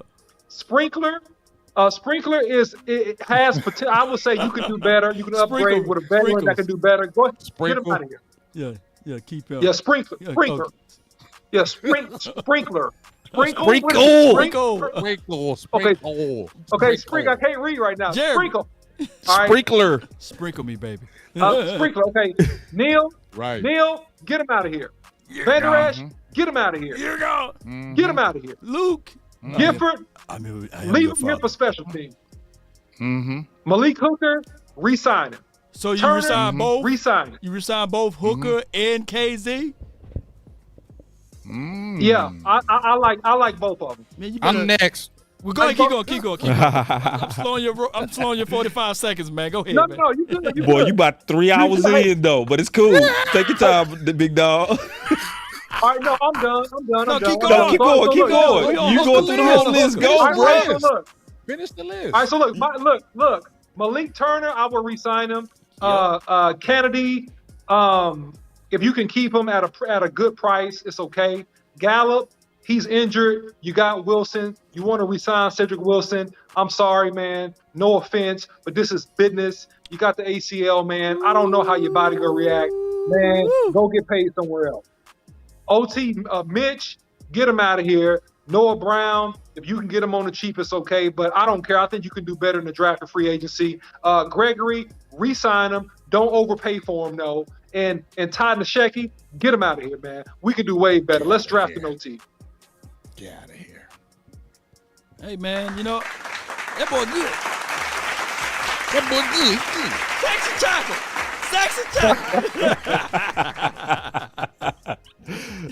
Big, you up? All right, I'm up. You got to show the list again. I can't see it. My bad, There big we dog. go. There you go. All right, got a minute. I got a minute. No, take your Brent time. Urban. No rush. Okay. No rush, dog. Brent Urban. I like Brent Urban. See if you can get him back. He was on the 1-year deal. I think you can slide him, and because his wife, I think she really loved Dallas, and I think she's gonna be a main contributing factor keeping him here. So I keep him. I would like to keep Urban. Brian Anger. I definitely like that punter. He did wonders for Dallas in the punting game, pinning people in, definitely keep him in. Carlos Watkins, I can get somebody else for you. You got to pick know what I'm six. saying? Man, I don't care, dog. Carlos Watkins, he was okay. I can he was average, but I can move on. Cedric Wilson, I think you might outprice yourself. You know what I'm saying? Because you stepping up in the world getting big money. You know what I mean? And so you might have played yourself out of Dallas. And the reason why I'm gonna say that is I ain't gonna throw no big money to you. So if another team goes after you, I'm gonna walk away because I got a guy named Malik Turner over here. I can make a Cedric Wilson part 2. So that's the organs. the hell? Yeah, he was preaching on that. I felt that. Go ahead. Connor Williams, gone. Clement, nah, I'm good on you. Who we got after Clement? Demonte Casey? Let me get your Who's after him? Schultz? that is My Schultz. thing is in the way. Oh, Schultz. Dalton Schultz. No, I think Dalton Schultz is gone because he done played himself into some big money. They talking about $11 to $12 million a year. Dallas ain't gonna play that. And you're already paying Blake Jarwin. I know Blake Jarwin's injured, but you got the young guy and Sean McKeon. You can get probably another tight end. As much as you love to keep him, that's a lot of money. I don't think you're gonna do that. Demonte Casey, I can get another safety in free agency and I can draft one. So I'm gonna move on from you. Dorrance Armstrong Jr., we can get pass rushers. They grow on trees. We'll go ahead and move on from you. Francis Bernard, we're going to keep you for special teams. Jake McQuaid, I might keep you because you're a long snapper, and you didn't do bad this year as a long snapper. So if I can get you on like an $800,000 deal, I'm definitely going to do that. J-Ron Curse, you're a priority to me. I definitely want to make that happen, especially if I keep Dan Quinn. But not going to go and break the bank now because guess what? You did this in Dallas. You was okay at Detroit. I don't know if you would be a wrecker anywhere else in a different system, so I'm not gonna overpay for a Curse. That's just me. I like it. I'm not gonna overpay for you though. Jeremy Sprinkle, I'm good on you. Keanu Neal, I'm definitely good on you. Bye. LVE, bye. Luke Gifford, I want to keep you for special teams, and I still may think you can grow some. So I'm definitely gonna come at you. I want Malik Hooker back, so I'm gonna do some negotiating with you because the main thing I want to see with you was health, and you was healthy, and you started really coming on at the end of the year. Plus, you big and got size. I like that. That's why I'm taking you over KZ. So I'm gonna go ahead and go with that. Malik Turner, you're the guy that I might be replacing Cedric Wilson with because if he wants to say, hey, I want to get money, thank y'all, I got to get money, Malik Turner's going to slide right into your spot and be that guy. Maurice Kennedy, I keep you on the super cheap because you always need cornerbacks. So I'm going to keep you in because you didn't really get to show this year. So we'll keep you another year if you're super cheap. Michael Gallup is the one where I'm kind of hedging because you got that injury and you're going to come cheap now. Nobody going to want no dude that's got a torn ACL and you ain't going to be healthy till the middle of the year. Yep. So maybe I can throw a little small deal to you and you take it and say, let's see what happens in a couple years. So I might throw a little deal at Gallup because I like you, Gallup, and you good in the community too. So I might throw a little deal at you because now you're not going to be as expensive as you were before because of the injury. So I think I'm going to throw a little something at Gallup. Mitch Hyatt, bye. Noah Brown, bye. Randy Gregory, I'm bouncing off the OC. I like you, Greg, and I'm going to throw you some money, but I'm not overpaying for you. You're 30 years old, and even though you ain't got a lot of tread on your tires, if I throw a big deal at you, it could be 34, 35. No, we're going to keep it like reasonable. You're going to get money, but it's going to be reasonable. If you try to jump out there crazy, we're going to draft again. Okay? Incentives. And Ty Nashevsky, bye. Oh, my God. Oh, it's my turn, huh? You gonna take it? Yeah, I'll take it. Brad Urban, you keep him only if the cup of coffee is cheap. Brian Anger, second team, all-pro. You keep the punter. Carlos Watkins, I believe that the Cowboys need to get bigger inside, so he's kumbaya. He's gone. All right, Cedric Wilson. Hey, I might as well look at Cedric Wilson versus Malik Turner and Michael Gallup. I would go with Cedric Wilson for the fact that he's so versatile. And Malik Turner, I would go with him. But let's keep down this list. Connor Williams, he's gone. Corey Clement, I bring him back for a cup of coffee. Dalton Schultz, I keep him. I'll absolutely figure out a way, but only at a reasonable pricing. If he asks for the $11 million that Big Game James said, hey, it's Saranara, man. DeMonte KZ, I like what you brought to the table, but it's not enough. I need to see Izzy McComru. I need to see a little bit more from Hooker. I'm telling him he's gone. I need to evaluate that. We need to draft a freaking safety, by the way. Dorrance Armstrong, he's gone. Francis Bernard, he's here. Special teams warrior. Jake McQuaid, he's here. J. Ron Curse, go and look at Michael Parsons' tweet. He just tweeted out, pay the man. If you got a chance, Boss Cowboy, pull up that tweet for me right quick, man. That came from who? Parsons. He got a tribute from Parsons. I'll pull it up. Yeah, it's like 3 slots down. I just seen it. Shout out to you, Lady Jackie, for sending that out to me. All right, so Jeremy Sprinkle, he's gone. Keanu Neal, he's gone. Cowboys, please, for the love of God, draft another linebacker to match up. We know that Jabril Cox is on the team, but it's still a wait and see with him because we haven't seen him in multiple games.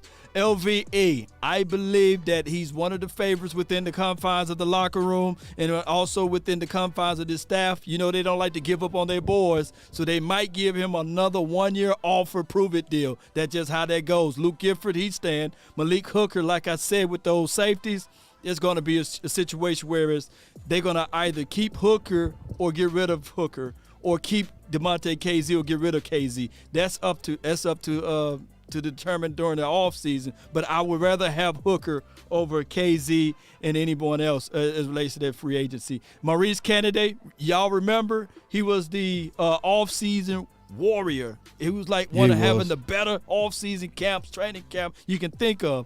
So I believe you bring him back and say, okay, get your mindset together. Let's see if we can get that flow back in this new system for next season, because I think we're going to have a different defensive coordinator.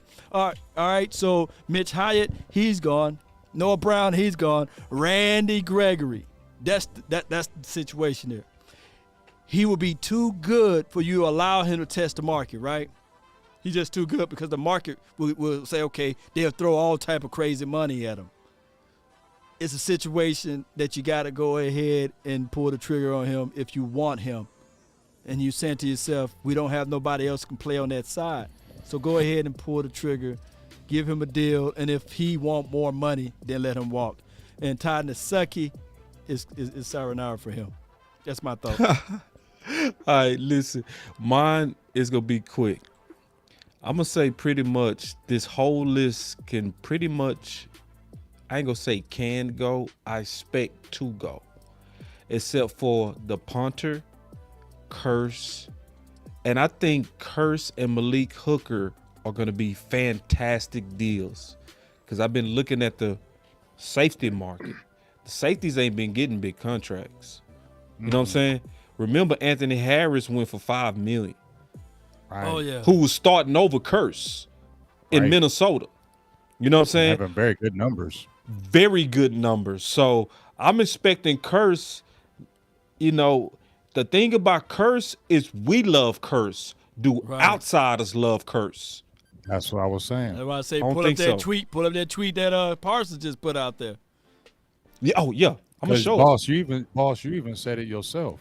You told me when Curse, when we were first talking about Curse coming over, when he came over in the very beginning, you said just because he didn't get no time in Minnesota and he got some work in Detroit doesn't mean he's not a good player.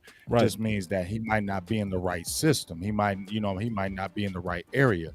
And that's why I say about with Curse is that just because you did that here, I don't know if Curse goes to another team and is doing what he's doing here. You were in the perfect storm.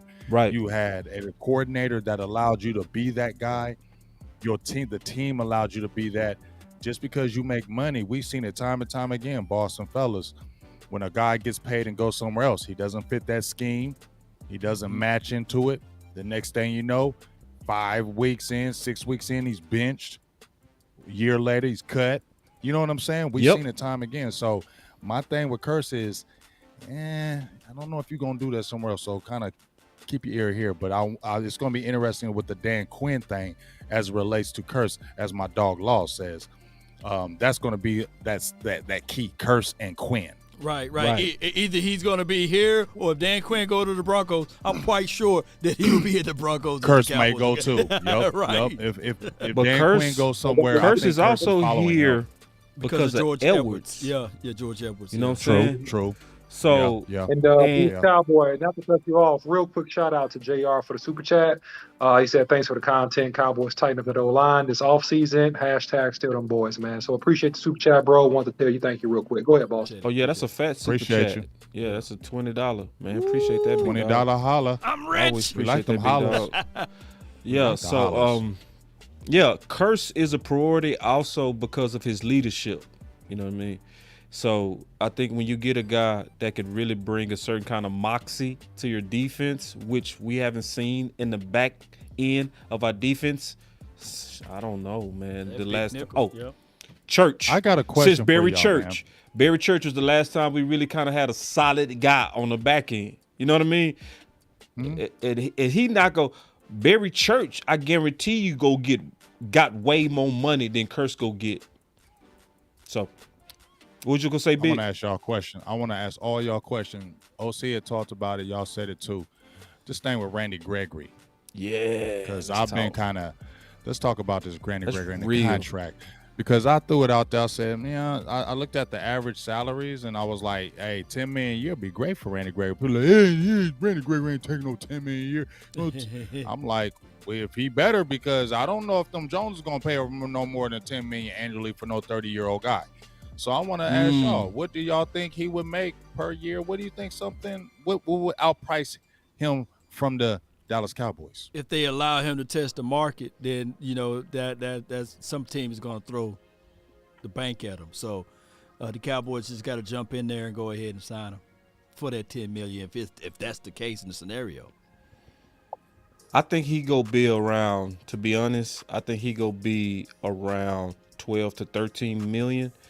I think he go command the money that Montez Sweat received. The thing with him, he is, in my opinion, a weird one, right? Yes. Because Jerry himself has invested so much into him. right?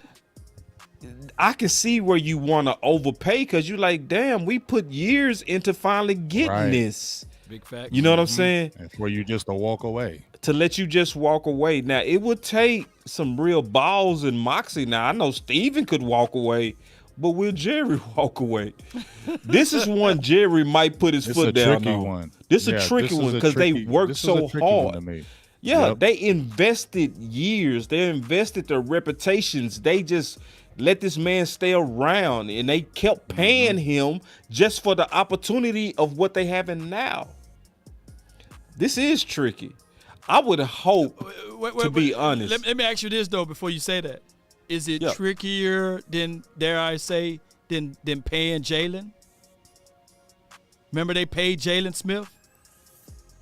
Is it that Jalen was trickery? easier.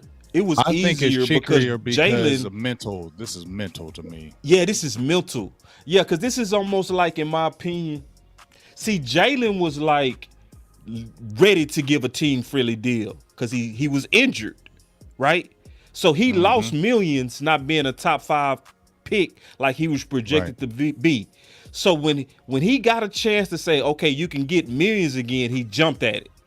Hell Well, yeah. Gregory, like, I ain't never had no injuries. I got low trade. I'm still good. I can smoke all the weed I, I can get want. some money. Yep, I and can get some go money. get money. And I can get some big money. But Smoke the thing weed is, every day.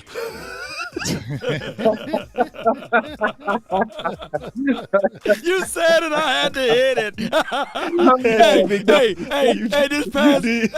This past postseason game, I was like, man, dog, can he just smoke one we was and then killing go that. play? And I said, man, We what was is he killing doing? that, man. We If was he could killing just that. settle We was in, killing I wanted to hang Randy Gregory. Come on, Randy Smoke Gregory. weed every day. Come on, there, you antsy, you offside, you're holding. I'm saying like like Randy. Won't you, in the break, go into the tunnel, go ahead and roll one. Maybe they'll reel you in just a little back bit. because something ain't right. Something ain't right now. Something ain't right. You tackling, people for no reason. Hey, one more time. Tackling people for no reason. I said, Why Randy, you tackling man, that man? what you? Smoke weed every Well, I day. said, God dog. I said, Randy, what are you doing? You're offside. You're holding. You in the face. The official's going to blow another one because you was just, God dog, choking somebody. I said, baby, you came a long way. But I was like, man, at halftime, won't you go roll one more time? You know, and he'd have been okay. But I said, Randy, what is going on? Offside again? Yeah, man. Oh. 3, 2, 1. You're listening to nothing but the best. Let's go. Man, I hate Law, bro. Law, Yeah, that was so real. That's the realest thing you can say about that, dog. You're so true on that, Law. I think Shout we out was to you, all Randy. thinking that. Go smoke, bro. What's going on? Go roll one, man. God, Go dog. take a bathroom break. Deal, man. Here's the deal. Here's the deal when you talk about Randy Gregory. Randy Gregory is a freak athlete, but statistically he's underperforming. Yeah. And also he's under discipline, right? Which you can attribute to the coaching staff, in my opinion, or his own lack of mental focus or mental health issues. Here's the conundrum with him. If you pay him in or near the top 10, you're looking at 13 to 15 million per year.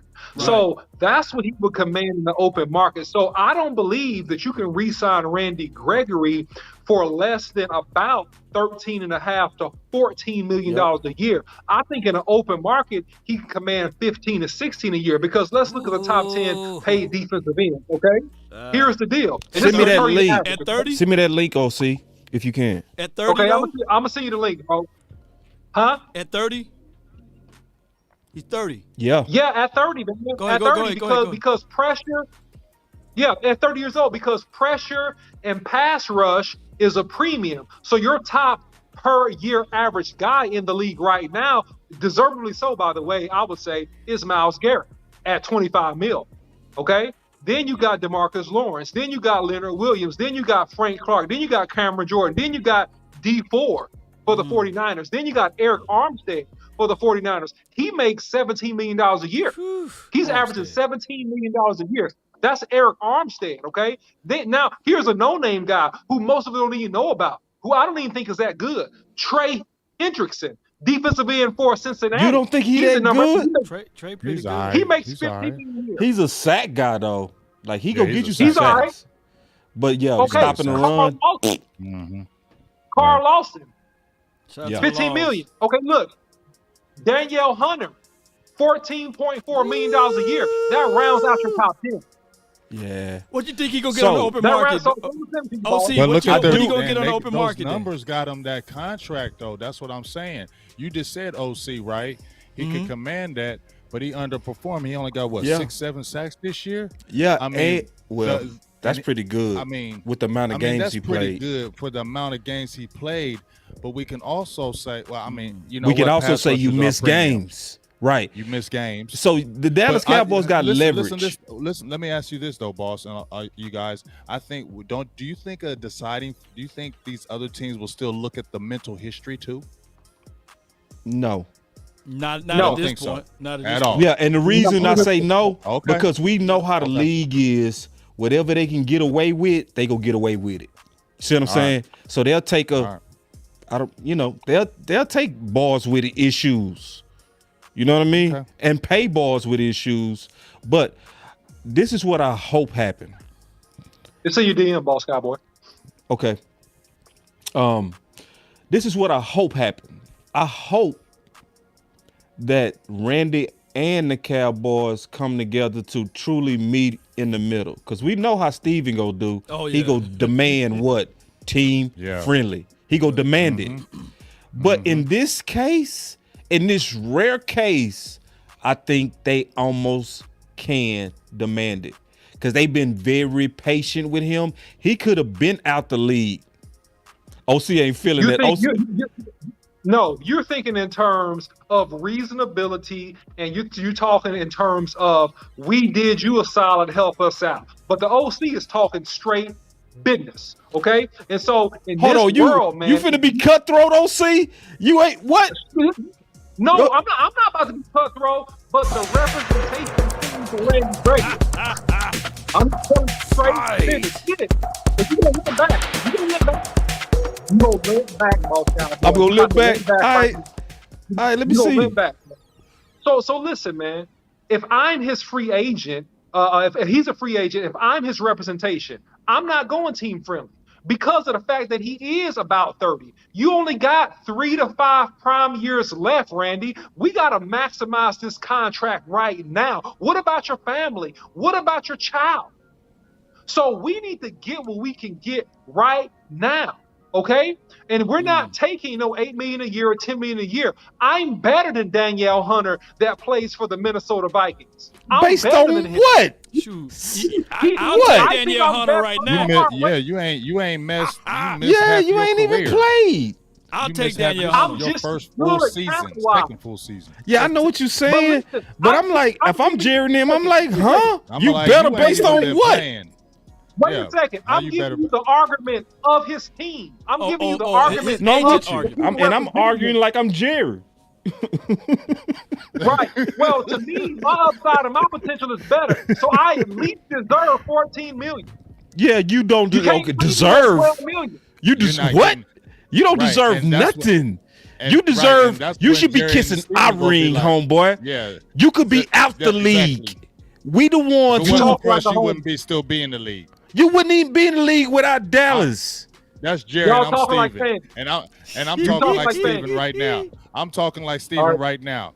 You not gonna get that from us because DeMarcus Lawrence was fighting for his money. He Right. fought for his money after he got all them sacks. You see what they did for him? He got 14 and a half sacks. They said, I prove it again. He got 10 and a half, and they said, you ain't as good as Khalil Mack. That's So what what would be the tag So though? if he said that for about Gregory? him, Oh, that tag gonna What be the the tag average gonna of be the for top Gregory? 5. It's gonna be the average of the top Ooh. 5. Hold on, let me pull a number. I'll do it now. Yeah, y'all So figure out the listen, tag, and I'ma they'll tell it tell all. you, I'll right figure it there. out. I'm gonna do it right now. pull that tag. Hey, and while you pulling this tag, I got a question from my dog, the lunatic. He gave a super chat, $5 holla. I want to get it out because he always got good questions. And it's a question that's poignant to all of us right here and OC since he played the offensive line. So he got 3 questions. What do we do with 77? Because we ain't talked about that. Ooh. 71 and McGovern, do they battle for left guard? And do we keep Joe Philbin from this point on? Do we move on from him? I Appreciate the love great- this great work, question. Cowboys for life. God, dog, the lunatic Loaded. with the. Game. So I'll answer the Yoga question real fire. Yoga flame. Flame. quick. So, but let me say this because Boss Cowboy's working on that number. The average of your I got the top 5 numbers. is going to be about 20 mil, boss. Oh, so heck. here's Ooh, the, hoo, hoo, hoo, hoo. it's You going to be not about getting 20 that. mil. Yeah, Oh, it's, dude. So Not that's it's, what I'm getting that, saying. bruh. listen, You ain't getting he'll that. That's he my about point. right. I'm looking at it. He right That's because the they gonna look tag. at that tag He ain't getting that though. is the average getting of that, the though. top 5. That Dallas The not going to exclusive about 20 tag. mil. 1, 2, 3, 4, 5. Yep. They not going. Stephen Jones is not going to do that. He ain't getting Ain't- tagged. ain't That no man way. gonna hit Nuts the is not- market. Baby Nuts is not tagging him. Yeah, he hitting the market, It's fellas. not what you deserve. It's not. Look, it's not what you deserve, guys. That's what I'm telling y'all about this. You're This right. is why I'm it's so not hating on complex. that. This is I'm not hating on it's the what player the getting that market money. dictates. I want him to get It's his what the bag, market though. dictates. That's what I'm saying. Yeah, it's what the market So- dictates, but also it's another layer to this. He's also not in the top tiers of defensive ends, right? He's almost considered a defensive end too. That's where Montez Sweat is. That's where his market is. You know what I mean? Well. It's almost like a receiver 1 and a receiver 2. You know what I'm saying? But you know what, boss? Check this out. With the threat of Micah Parsons being able to rush the passer, We got make it leverage. easier. Yeah, make it we got for them to leverage. Say, we got Micah Parsons with Exactly. the passer, and we can draft somebody else, so you can walk. Yeah, Dallas That's got what they're gonna come at leverage. him. Dallas can got sit all back the like, leverage. bruh. For real. Yeah, but Let that him- compromise. Well, listen. go ahead. You right. Compromised linebacker. I'm with you, Law. Compromise linebacker. Yeah, though. yeah. You Yeah, right. yeah, that you right, that will you right. put a strain on us to have to get it right in the draft or free agency. And you know what we go do, Law? You know the first thing we go do, we go take the pressure right off of us by getting a quality linebacker out of free agency, which then go take the pressure of having to get his contract right. Mm-hmm. How much space? But let me answer the question for the lunatic. Our space looking bad. Oh, just real quick. I'm gonna answer the question for the lunatic real quick because that's my man. So 77, you're not gonna cut him at this point. You do need to draft a tackle high in the draft to give you the ability to slide somebody else in that can play the left tackle position and groom them for when you need to let him go, which is probably after this next season, okay? Because he's gonna miss 4, 5, 6 games again. And when he's not there, you need a quality option. I think you draft somebody for this. I think that you slide Lyle Collins to the left guard position. I think that you let you let Connor McGovern probably be a backup. And if Collins is not performing well, then yeah, you go ahead and put him there. But because of the money you committed and that you showed that he is a favorite, you're going to put Lyle Collins there. I think that Batty if you can replace him with anybody in the draft, or you can let him battle potentially with Faranuk or Connor McGovern, if he can play center or hike the ball, which I'm not sure about that now, then that happens. I think that Zach Martin is on his last year or two of playing good football. You don't replace him this year, but you got to look at a backup and a perennial replacement for him next year, and you start still at right time. What about Josh Ball? Don't forget about him, by the way. Yeah, he was Josh a guy. Ball is a guy and I heard that he's can got get some improved. talent. Huh? Say again what y'all said. Y'all talked at the same time. What happened? I said he got to come in and prove it. I think he has potential. He had the ability to have a first-round grade, but because of problems, he didn't. He's a guy that you're looking for to come in and prove it. Okay. Now, with the Tyron Smith deal, I definitely say you go high at a left tackle because I looked at Smith's contract. He's 31. Around another couple years is when they can cut him and move on from him, and it doesn't hurt the cap like they say. So if you get that really strong left tackle now you can do that grooming. You know what I'm saying? Between that can be that year buffer. You can probably let Smith start it out, see how it goes, and if he falters, then we go ahead and got the guy that we can move on. Just like you said, OC. I think the plan with McGovern, you just said with Zach Martin, maybe got a couple more years. I think Connor McGovern is a better right tackle. Better right guard than left guard.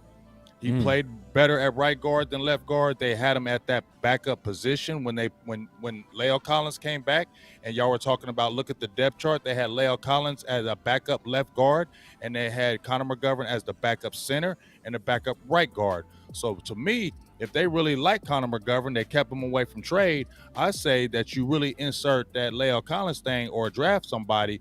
Like you said, fight that Connor McGovern. I want to see Connor McGovern maybe at the center or the right guard. Because there you have the stoutness that you don't have with Biadasz. You have stoutness with McGovern. And I say, look at that, because you need that stoutness at the point of attack. And also, you got a potential maybe right guard because he played well at right guard, and they said he was a better right guard than left guard. And if you see Zach Martin, who's 31 years old now, a couple more years, he may not be that guy. Connor McGovern will still be young. You can maybe throw out small deals for him and kind of be able to figure out if he can be your starting center or starting right guard in the future. I think you need to figure that out in this offseason and really push him to the forefront. Law, I want to ask you a question because I know we had a final word at walk-ons, and you said it was too early to have a discussion on Tyron Smith. Do you think it's time to have a discussion? It's about time, and I would like to say this, man. I apologize to the OC, man, because I said I didn't want your future, and I believe you was on the money too, Boss Cowboy. So yeah, it's about time to have that discussion. It's about time. It's about time. Yeah. And my guy Jay Form, appreciate you, man. He said that the team cap space is $13 million. Well, and they can 14. definitely free up some cash. To answer the lunatic question on the offensive line. See, because I think a little bit Tyron Smith might be getting a bad hit. Because I got to look at some film. I'm being all the way honest. I want to look at the film before his injury and then after his injury. I think that's the fairest way to grade him, right? Just like we did Zeke, and we did that on the final word. Because everybody looking at this playoff performance, and they're like, oh, he's done. I'm like, well, negative 13 I think million. Oh, I'm sorry, man. I apologize. I'm sorry to cut you off. It's a negative 13 million. Yeah, we go free up some. Yeah, Oh, they're gonna free up some money. they go free up some money. But then, see, because this is what I think happened. To be all the way honest, see, we all know because we all play football. It's an offensive line room, right? So in that room, those guys are together every day. So you used to thinking Lyell's gonna be the right tackle, I'm gonna be the left. But then you get this new guy who come in and he playing some damn good right tackle, right?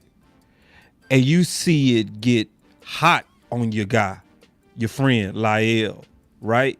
You hear the media, you hear a lot of people calling for Steele to start. So instead of you being able to kick back and get healthy, you rush yourself to play when you're really not ready to play. You see what I'm saying? Because Steele was getting better and better and better. And you saw your homie almost lose his job. So I'm gonna have T. Smith back to where I'm kind of in the middle. I'm kind of like Law and the OC. I'm right there in the middle. I think we need to talk about it, but I don't think we need to panic. I'm right there in the middle. I want to really study him when he was healthy. But me remembering how he looked when he was healthy, I could see him wearing down. I could see that age on him. Just keeping it 100. You saw it in man, that I'ma game. tell And you- you saw in that game against San Francisco. True. Fact. Fact. Now, y'all not gonna come. You ain't see that. Y'all Oh saw that. God, Right? yes. You see, right? You saw that. Look, Right? listen, OC. man. Look, guys. I played the position, man. I played in college. I played a little bit after, man. I was in camp with a couple NFL teams, played in the AFL. Look, I'm gonna tell y'all something, man. When you age as an offensive tackle, bro, in terms of not natural biological age, I'm talking about football years. You age fast, bro. When you hit a wall, I'm telling you, you only got so many good games in your body. I am telling you, and for everybody, it's different.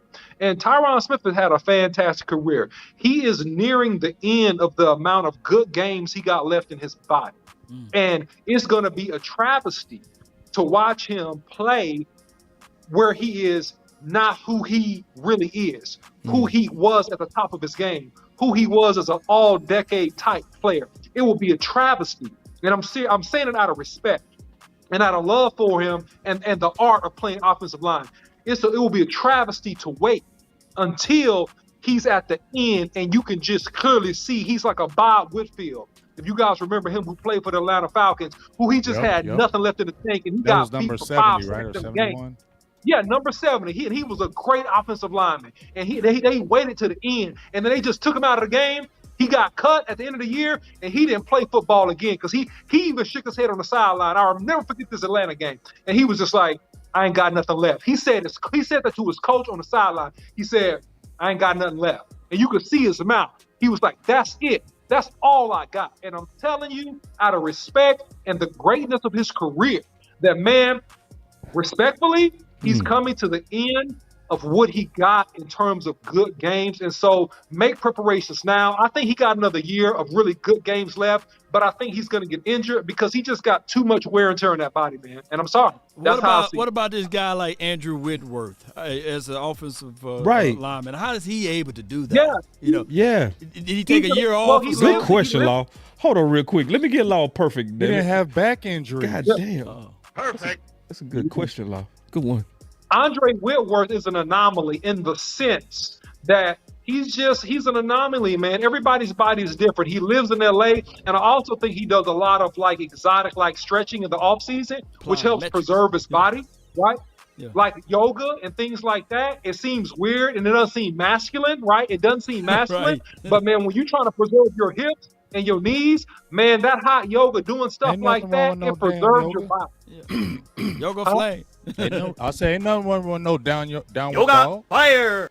Yoga flame. You down with dog though? Down with dog style. Ain't nothing wrong with down with dog. Hey, so he's an anomaly. He's an anomaly, Law. He's a special dude. Oh, he's a special dude. Yeah, okay. I was just trying to Can we talk about two more players before we end this? Okay. Yeah. Yeah, I want to say one more thing real quick about Tyron I'm Smith. done. I think we do need to do a film session by next week. I have the film session, and we'll be able to break that down. Yep, let's go. And I'm ready. I'm ready now, boss. We could do it today because I don't watch about. Now I'm gonna 13 do. again. We go bring the film to the final word, and we go all look at before the injury, after the injury, and we go talk real about it. Right. Just true about it. What was you saying, Big? We got us a super chat too. Appreciate the super chat. Skip, say less. I was just gonna say, just real quick, a couple of players that I just, a lot of people have been talking about Trevon Diggs. I want to get y'all feelings on Trevon Diggs. Ooh. Just as it correlates, what's your thoughts on him? He had the 11 interceptions. A lot of people been going back and forth the yardage, this and that. I mean, had over 20 pass defense. What's your thoughts about him and just that performance? I just want to tell you my quick thoughts about it. Once again, we had George Teague on the show, and we talked about things about him that he needed to get better. We love what Trevon Diggs do, the in that ability to be able to see that ball in the air and track it. And be able to turn your body and look at it. That's a lot of people can't do that.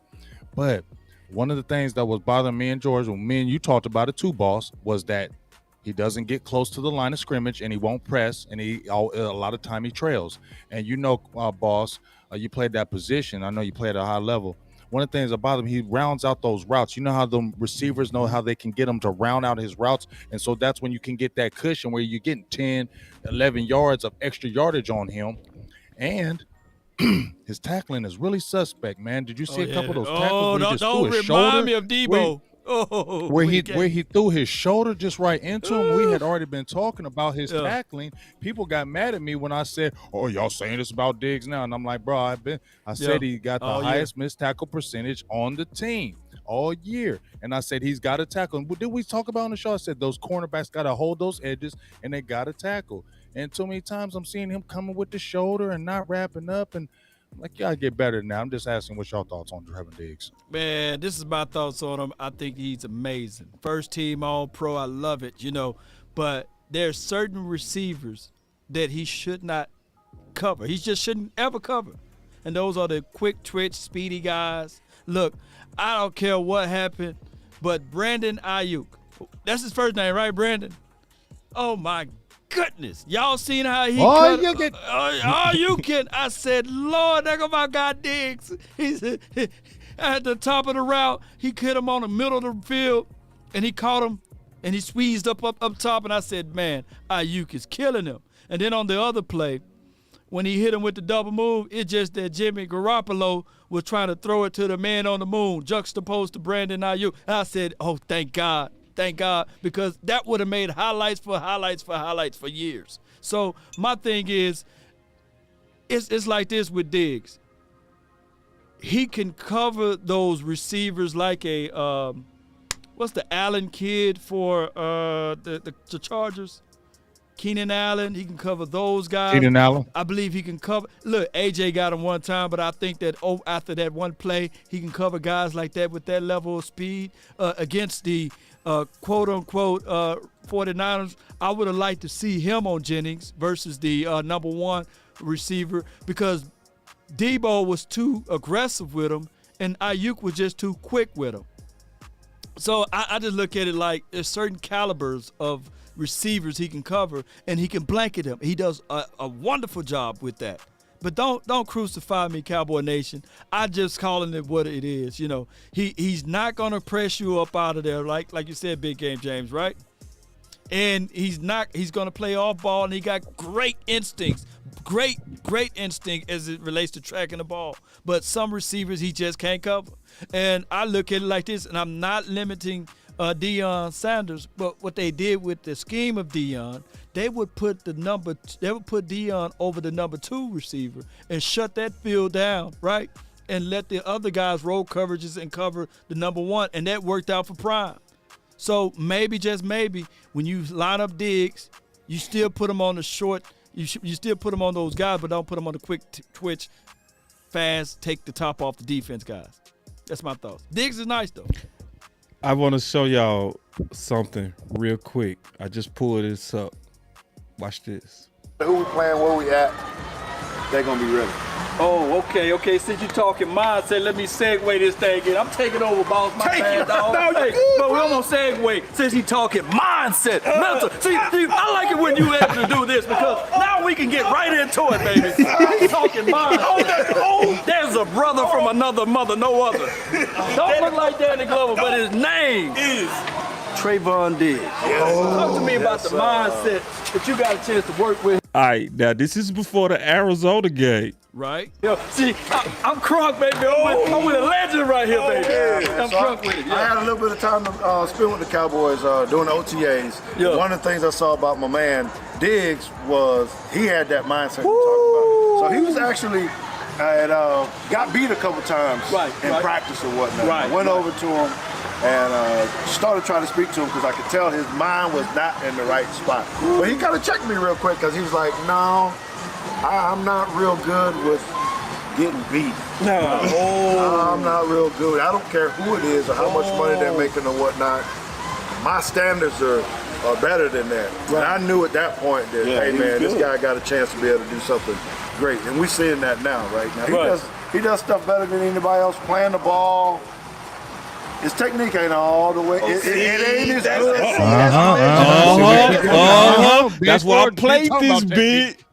This is why I played this. He Because ain't it's gonna run about away from that. exactly. And see, we was all keeping it real. Watch this. It ain't as good as it can be. It can be, right. He ain't even And secondary people see that. Like, just to be honest, it's some technical things that eyes and discipline, little stuff. It's not a lot of big stuff, but it's the little stuff. And sometimes a little bit of loafing, too, if we just being all the way honest. Every now and then. Yeah. You heard me say a little bit of loafing. We saw that. We saw that on that play. He got beat.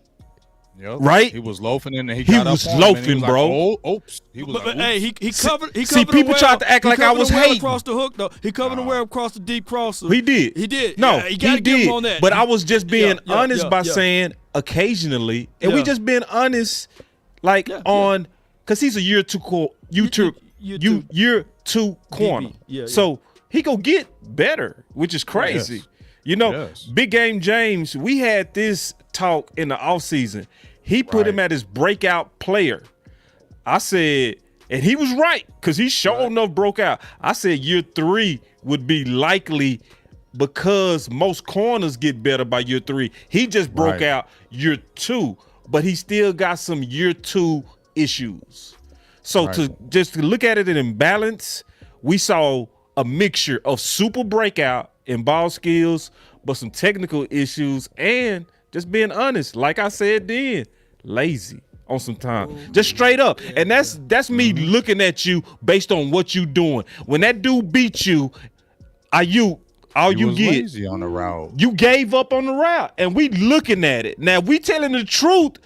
I'm going to say what I saw. If I'm going to kiss his ass, I'm going to act like he ain't do that. Like, no, bro, you gave up on that play, Can't do dog. that here. We can't do that. We can't do that. You can't lie to kick I want it. to say You one know, that's quick what he's thing. saying. I want to say this Right. one quick Can't thing. lie You to know, kick so it, many baby. people Gotta tell the wanna truth. Get mad at you because you say something. It's like the golden boys of the team. Like if you say us one thing about Michael Parsons right now, everybody gonna cut your head off. Everybody gonna jump you from the Cowboys community.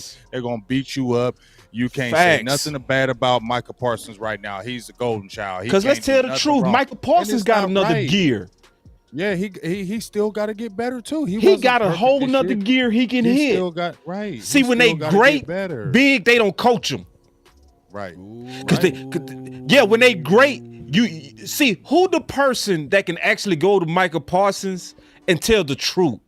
Who the person that can go to Diggs and not suck their balls and tell the truth and say, yeah, you sucking up to him. Sometimes you need to be honest with your homies. You got to say, bro, play like you played your rookie year. Because the difference between Diggs this year and Diggs' rookie year, Diggs didn't quit on no play as a rookie. Right? When he made that play on DK Metcalf, he made that play because he didn't quit.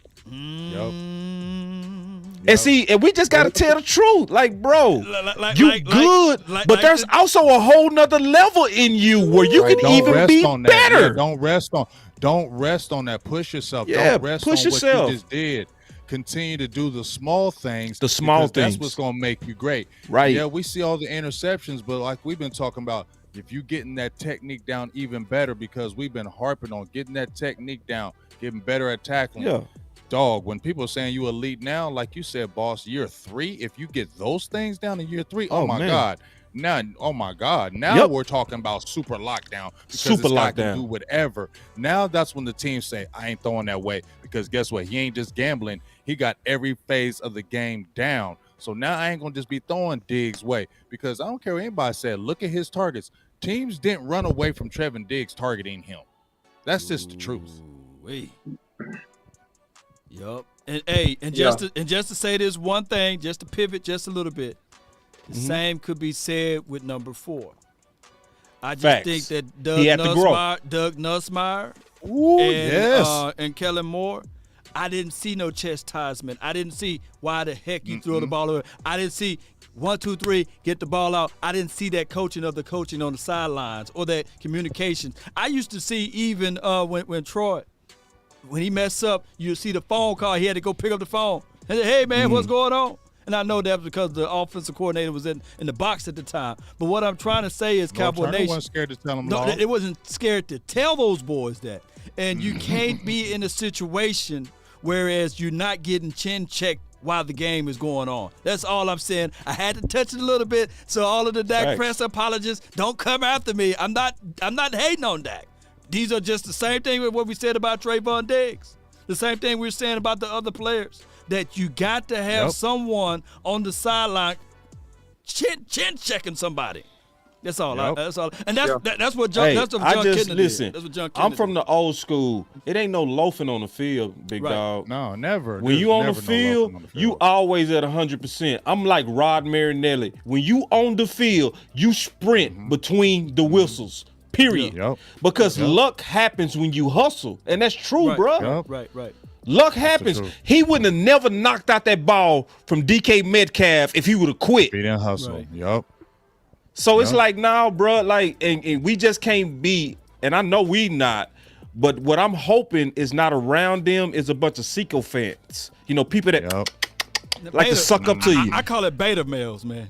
Yeah, beta males. Like, you good, Diggs, you good. Like, who the cats? If I was talking to Diggs, I would tell him straight up, bro, like, you quit on that play, bro. You solid, though. You cold, but you can't do that, big dog. But you tripping. You tripping, dog. Well, you know they beta males, though. Here's the deal. You know they beta males because everybody trying to keep their job, and that's why they lost in the first round of the playoffs. We had a lack of coaching accountability all year. We had a lack of correcting errors the whole year. We got beat on the outside the whole year. We didn't target certain receivers we should have the whole year. We had problems with the offensive line the whole year.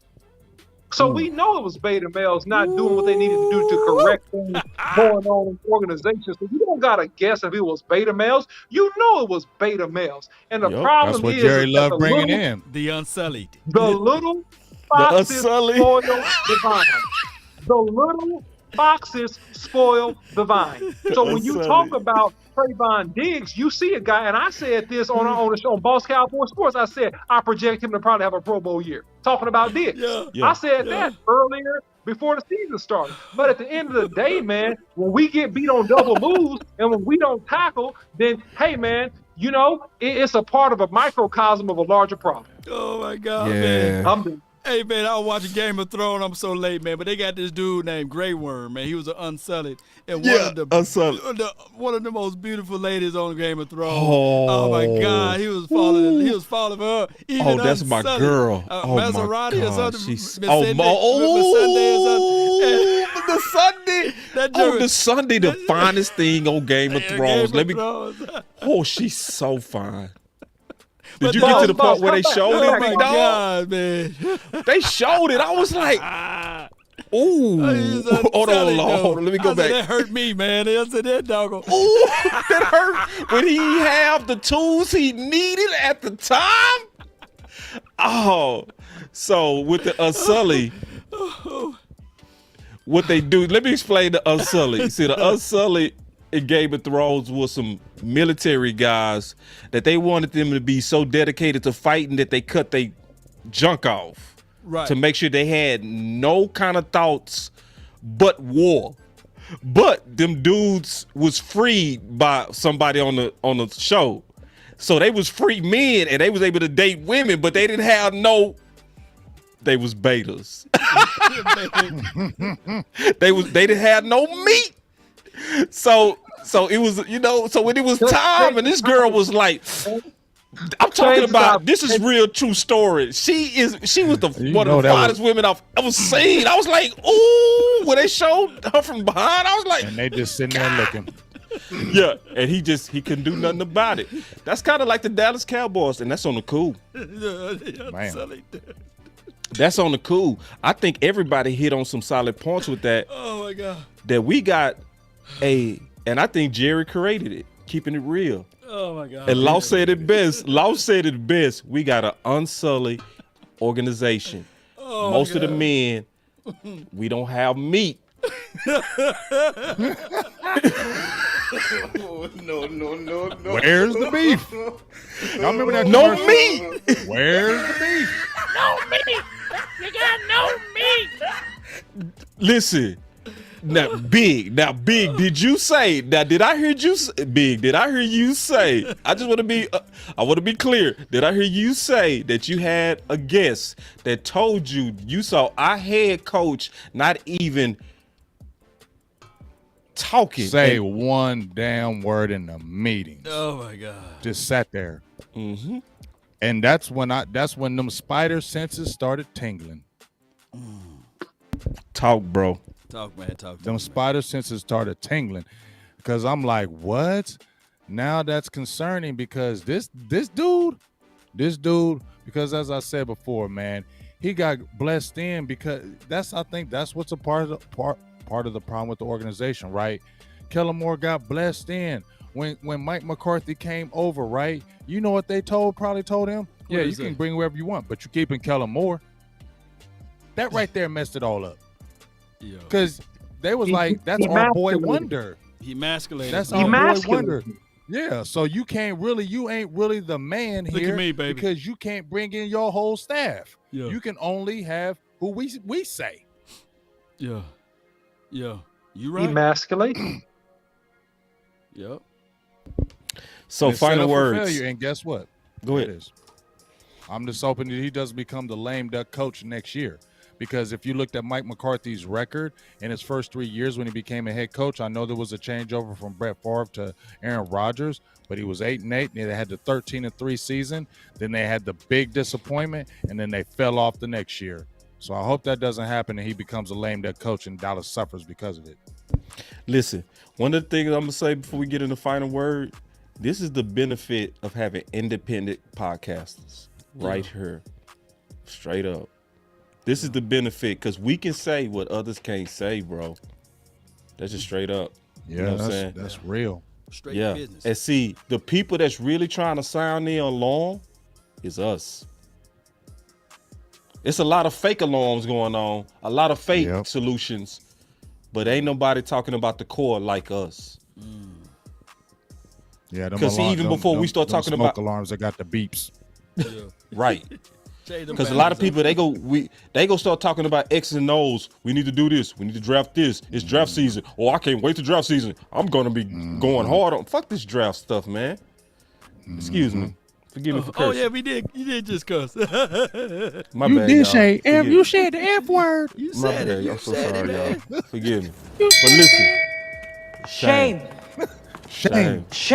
Sorry about that too. Go get your I line. really try to be professional. I really apologize. You are very professional, boss. Don't very be listening to Yeah. nobody out there. You're very professional. Thank you, Listen, bro. man. You're a Thank good you, guy, brother. man. You're a good guy. Thank you, brother.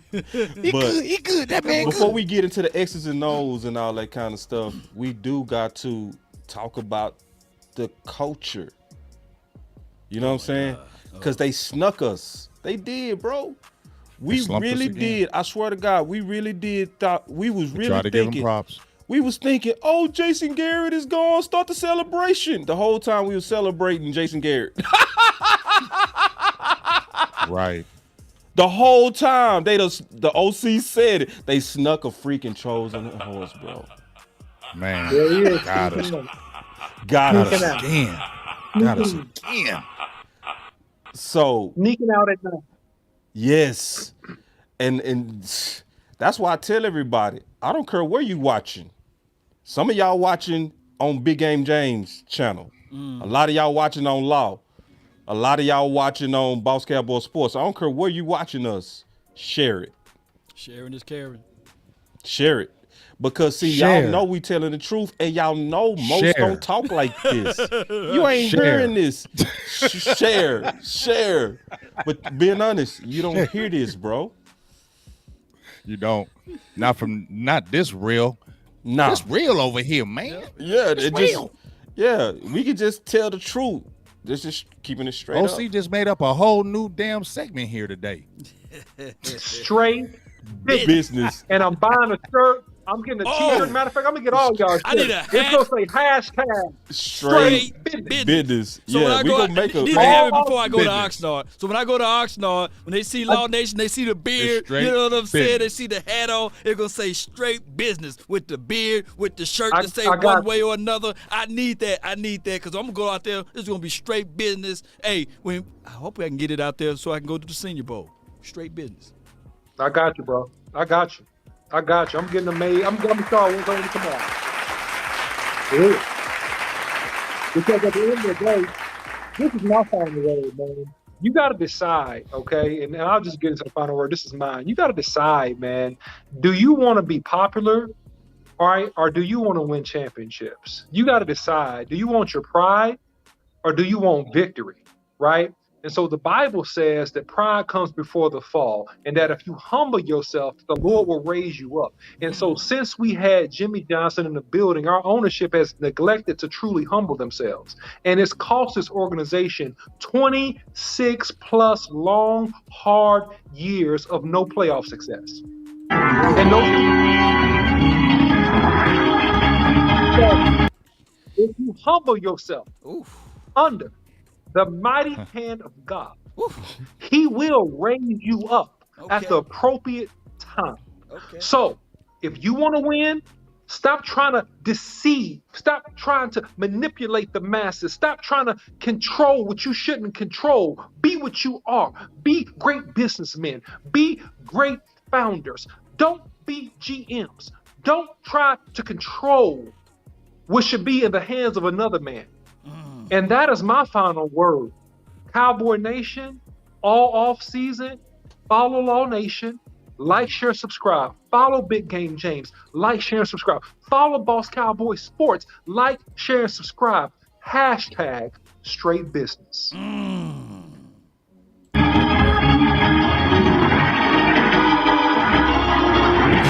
Yeah. Yeah. And the Lord said. Yeah. That boy good. I'm going to get my final word out right quick. It ain't going to be long, man. It's just bouncing off the OC. You know, I've been saying this, Jerry. This is just to you, Jerry. I don't even try to believe in curses, bro, but you got a curse right now. And you need to let your pride down. And you said it into Hall of Fame game when Jimmy Johnson was sitting right next to you. You said, yeah, I'm going to go ahead and, we're going to go ahead and do it. I'm going to let you in. And then you lied to us. You lied to us once again, and we didn't see it. And guess what happened? That first round exit.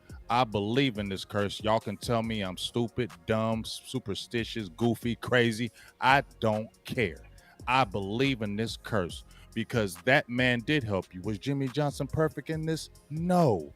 But you did it wrong, and you did that man wrong. He helped create those championships with you. So you have to give him that honor of doing that. And as long as you don't, you're saying, I did this. I made this. And as long as you have that I attitude, the Dallas Cowboys are going to continue to suffer every single year. And so are the fans. And the fans, Jerry, don't deserve this because you got a lot of loyal fans. I've been in this Cowboy game for over 40 years, and I know y'all been in this. I had a show yesterday where people were saying from the 70s, 77, 70. People are invested in this, Jerry. You need to do the right thing because it's the top. We talk about McCarthy. We talk about the players. But as long as Jerry and them keep on doing this and we know what they're doing, Dallas is still going to be a underachieving, talented, false team. Yoga fire. Yoga flame. Dang, boy. Man. That's dope right there, man. Straight dope. Say, listen, I felt that, bro. I felt that. He got to do us right by Jimmy, bro. For real. He got to, man. He got to do us right. As my final word, I would say, I would just talk about some lessons from the season. Lesson number 1 to me is our voice matter. Lesson number 2, our voice work when we have low egos amongst each other. When we're willing to listen to each other. I really want y'all to watch how we interact on this show. None of us had no problems challenging each other, but all of us humble each other to each other. When Law right and I was wrong, I turn around and say, you was right. Tank was the game changer. The OC and Big Game James, even though we fought for over half the season, when it came down to it, both of them boys said, you know what? Cooper the game changer. Now, we fought a long time. Yep. You know what I'm saying? I think we got to learn that as Cowboy fans to have a stronger voice. Because we see our voice matter. But it's about having a stronger voice so that we can keep the pressure on. And I mean this because right now, we all got to fight for Cooper, bro. Because we see these cats will literally destroy opportunities over pride. They would sit there with a straight face and say, Dez is not as good as Hearns, and look at you straight in your face. And then panic and then give up a first to go get Cooper because you already know you messed up. And now y'all looking like y'all getting ready to play that same game with the dude who blessed you out of your own failures. So as a nation, my final word, let's first get rid of our pride, even before we talk about Jerry's pride. Watch how we get down on this final word. Do you see anybody on this final word ever tripping on being wrong? Anybody? Now we gonna fight for our points when we believe it, but once we see it, what Loss just say? He said, yeah, bro, I fought you hard, OC, but now looking at the whole season, I think you was right. He did that openly, bro. He didn't have to do that. I didn't even ask him to do that. I just asked him one question. I said, do you still think, is it time to have that conversation? And he was like, nah, we need to have that conversation because it's not about being right. It's about what's right for the Cowboys. Right. It's never about being right. It's never about being right. And I'm being honest, Big, Law, OC, I watched us get in a whole lot of pride over issues that didn't need no pride. Yep. That's why we fell down, dog. Pride. Pride, bro. OC started it off. Our OC started it off perfectly, and we've all been talking about it. But it was just the pride. It was the pride of you doing that. If you would have just left stuff alone the way it was rolling, the way it was, you would have been good. But that pride of, I got this, I'm doing this, that, man. Bro, it hurt. It just hurts. It hurt, bro. Man, this Super Bowl hurt worse. This team hurt a lot because we all knew. You had it all. Listen, dog. Big Game James, he has never one time I've ever done a show with him or listened to him start talking Super Bowl mid-season. Never. Never. Yep. Never. To the point you thought that you would think that he pessimistic about everything. You would think he pessimistic, but he not pessimistic. He was just always like, bro, they done tricked me so many times. Yeah. But to know after the season that you got a Trojan horse, after you really look at the details and you say, this Kellen Moore was a Trojan horse. Oh my, this dude was a Trojan freaking horse. We celebrated Garrett gone and was also really celebrating Garrett coming back. They got us, and it don't feel good. But don't quit, Cowboy Nation, Cowboy World. That's why we ain't quit. Did we take a break? Nope. No, we did a 2-hour show. No, we see the truth. Back to work.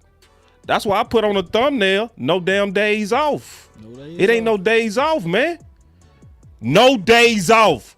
Yeah, we took an L. Back to the lab. Y'all see what that thumbnail mean now? Yeah, we took a L. Back to the lab. And the lab is what we talking about today. Solutions to fix this. Pray that Kellen Moore get a job. And that Trojan horse is gone.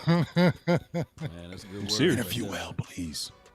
Yo. Tell them, Law. Tell them to interview well. Interview well. I take it all with you. You know, sometimes when you watch Game of Thrones and you see when they conquer a city, they make sure they burn it down to the ground. They leave nothing that was already there. Because it's time to start over. It's time to bring in our philosophy, our thoughts, you know, the way we operate. And that's just not the Game of Thrones. I'm just pointing that out. That's how everything works when you conquer something, you know. But neither here nor there, the remnants of Jason Garrett is still here. And I'm not saying that, hey, that is the reason why. But, dog it, we can look at this defense, and we don't have no impressions left of Papa Rod Marinelli, nor Mike Nolan. Everything that you see right now is the fingerprint of Dan Quinn, because he came in with his philosophy. He put on his hands on those guys, and he put his helmet on and his shoulder pads like he was the player, right? But now, when we look into this offense, we still see shades of Jason Garrett everywhere. Even the thought track, the interviews, even everything, we are still seeing the same. Now, there's this thing that I have with ego, which I break it down as edging God out. When you have that big ego, you feel like, hey, these are the things that I can do. I'm right. I'm not wrong. Like the storyline that we read before many of years ago. Nebuchadnezzar, he stood out and said, I'm the ruler. He did. This is what I've done. He stepped out and looked over everything that he owned. And the Almighty had to strike him down until he grew fangs and fur and feathers and everything else and ran off into the wilderness. But he stood there so long because he was so stubborn. And he refused to say, hey, you know what? I didn't do this by myself. And that's Jerry Jones. Because all it takes for you guys to just listen to the way Troy Aikman, Emmitt Smith, the playmaker Michael Irvin, on how they give Jimmy Johnson all of the graces. And when he got inducted into the Hall of Fame, all of those guys had wet eyes. Not a dry eye in the building for the former players of the Dallas Cowboys. And a third of you guys that's watching right now, y'all knew how much Jimmy Johnson means to this team. For them to sit back and say on national TV, he will be entered in to the Ring of Honor. Now, it's quite strange to me that centennial game, what have you, that would have been a perfect game for them to lift up Jimmy Johnson and put him in the Ring of Honor there, right? But it ended up that we didn't do it that game.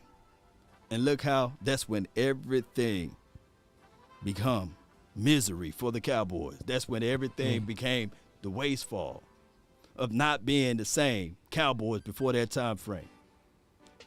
And we all had that feeling, Big Game James, about that curse situation. Jerry, do us all a favor and put the man that coached those guys that's in the Ring of Honor, in the Ring of Honor. Please. Just do that, get it off of it. Because we just seen that nobody know the day nor the hour. One of the greatest announcers, the commentary of this game, passed away. It would have been nice for John Madden to see Jimmy Johnson enter the ring, right?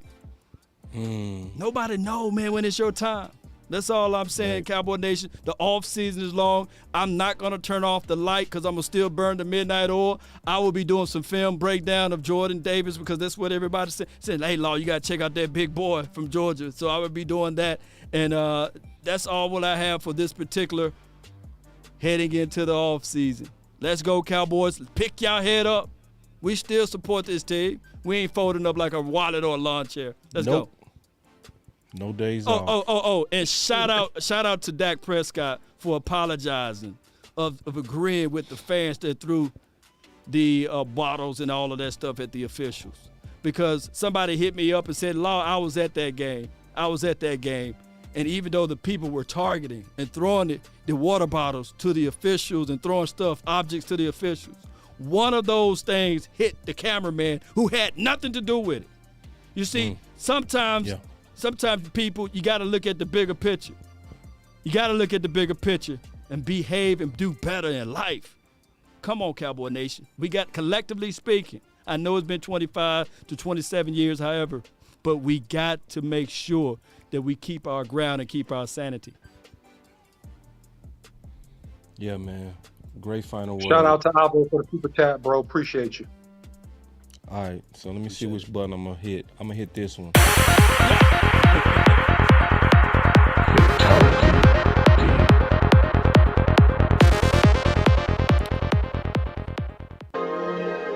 All right, we got us a 5 question as we getting out of here. He said, "You all do the combined show often?"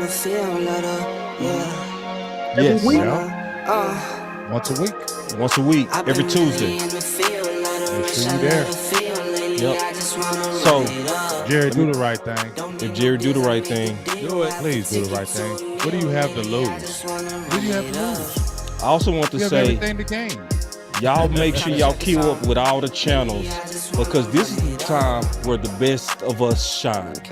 This is where Lago go hard, Big go hard, and Boss Cowboy Sports. We finna kill this offseason.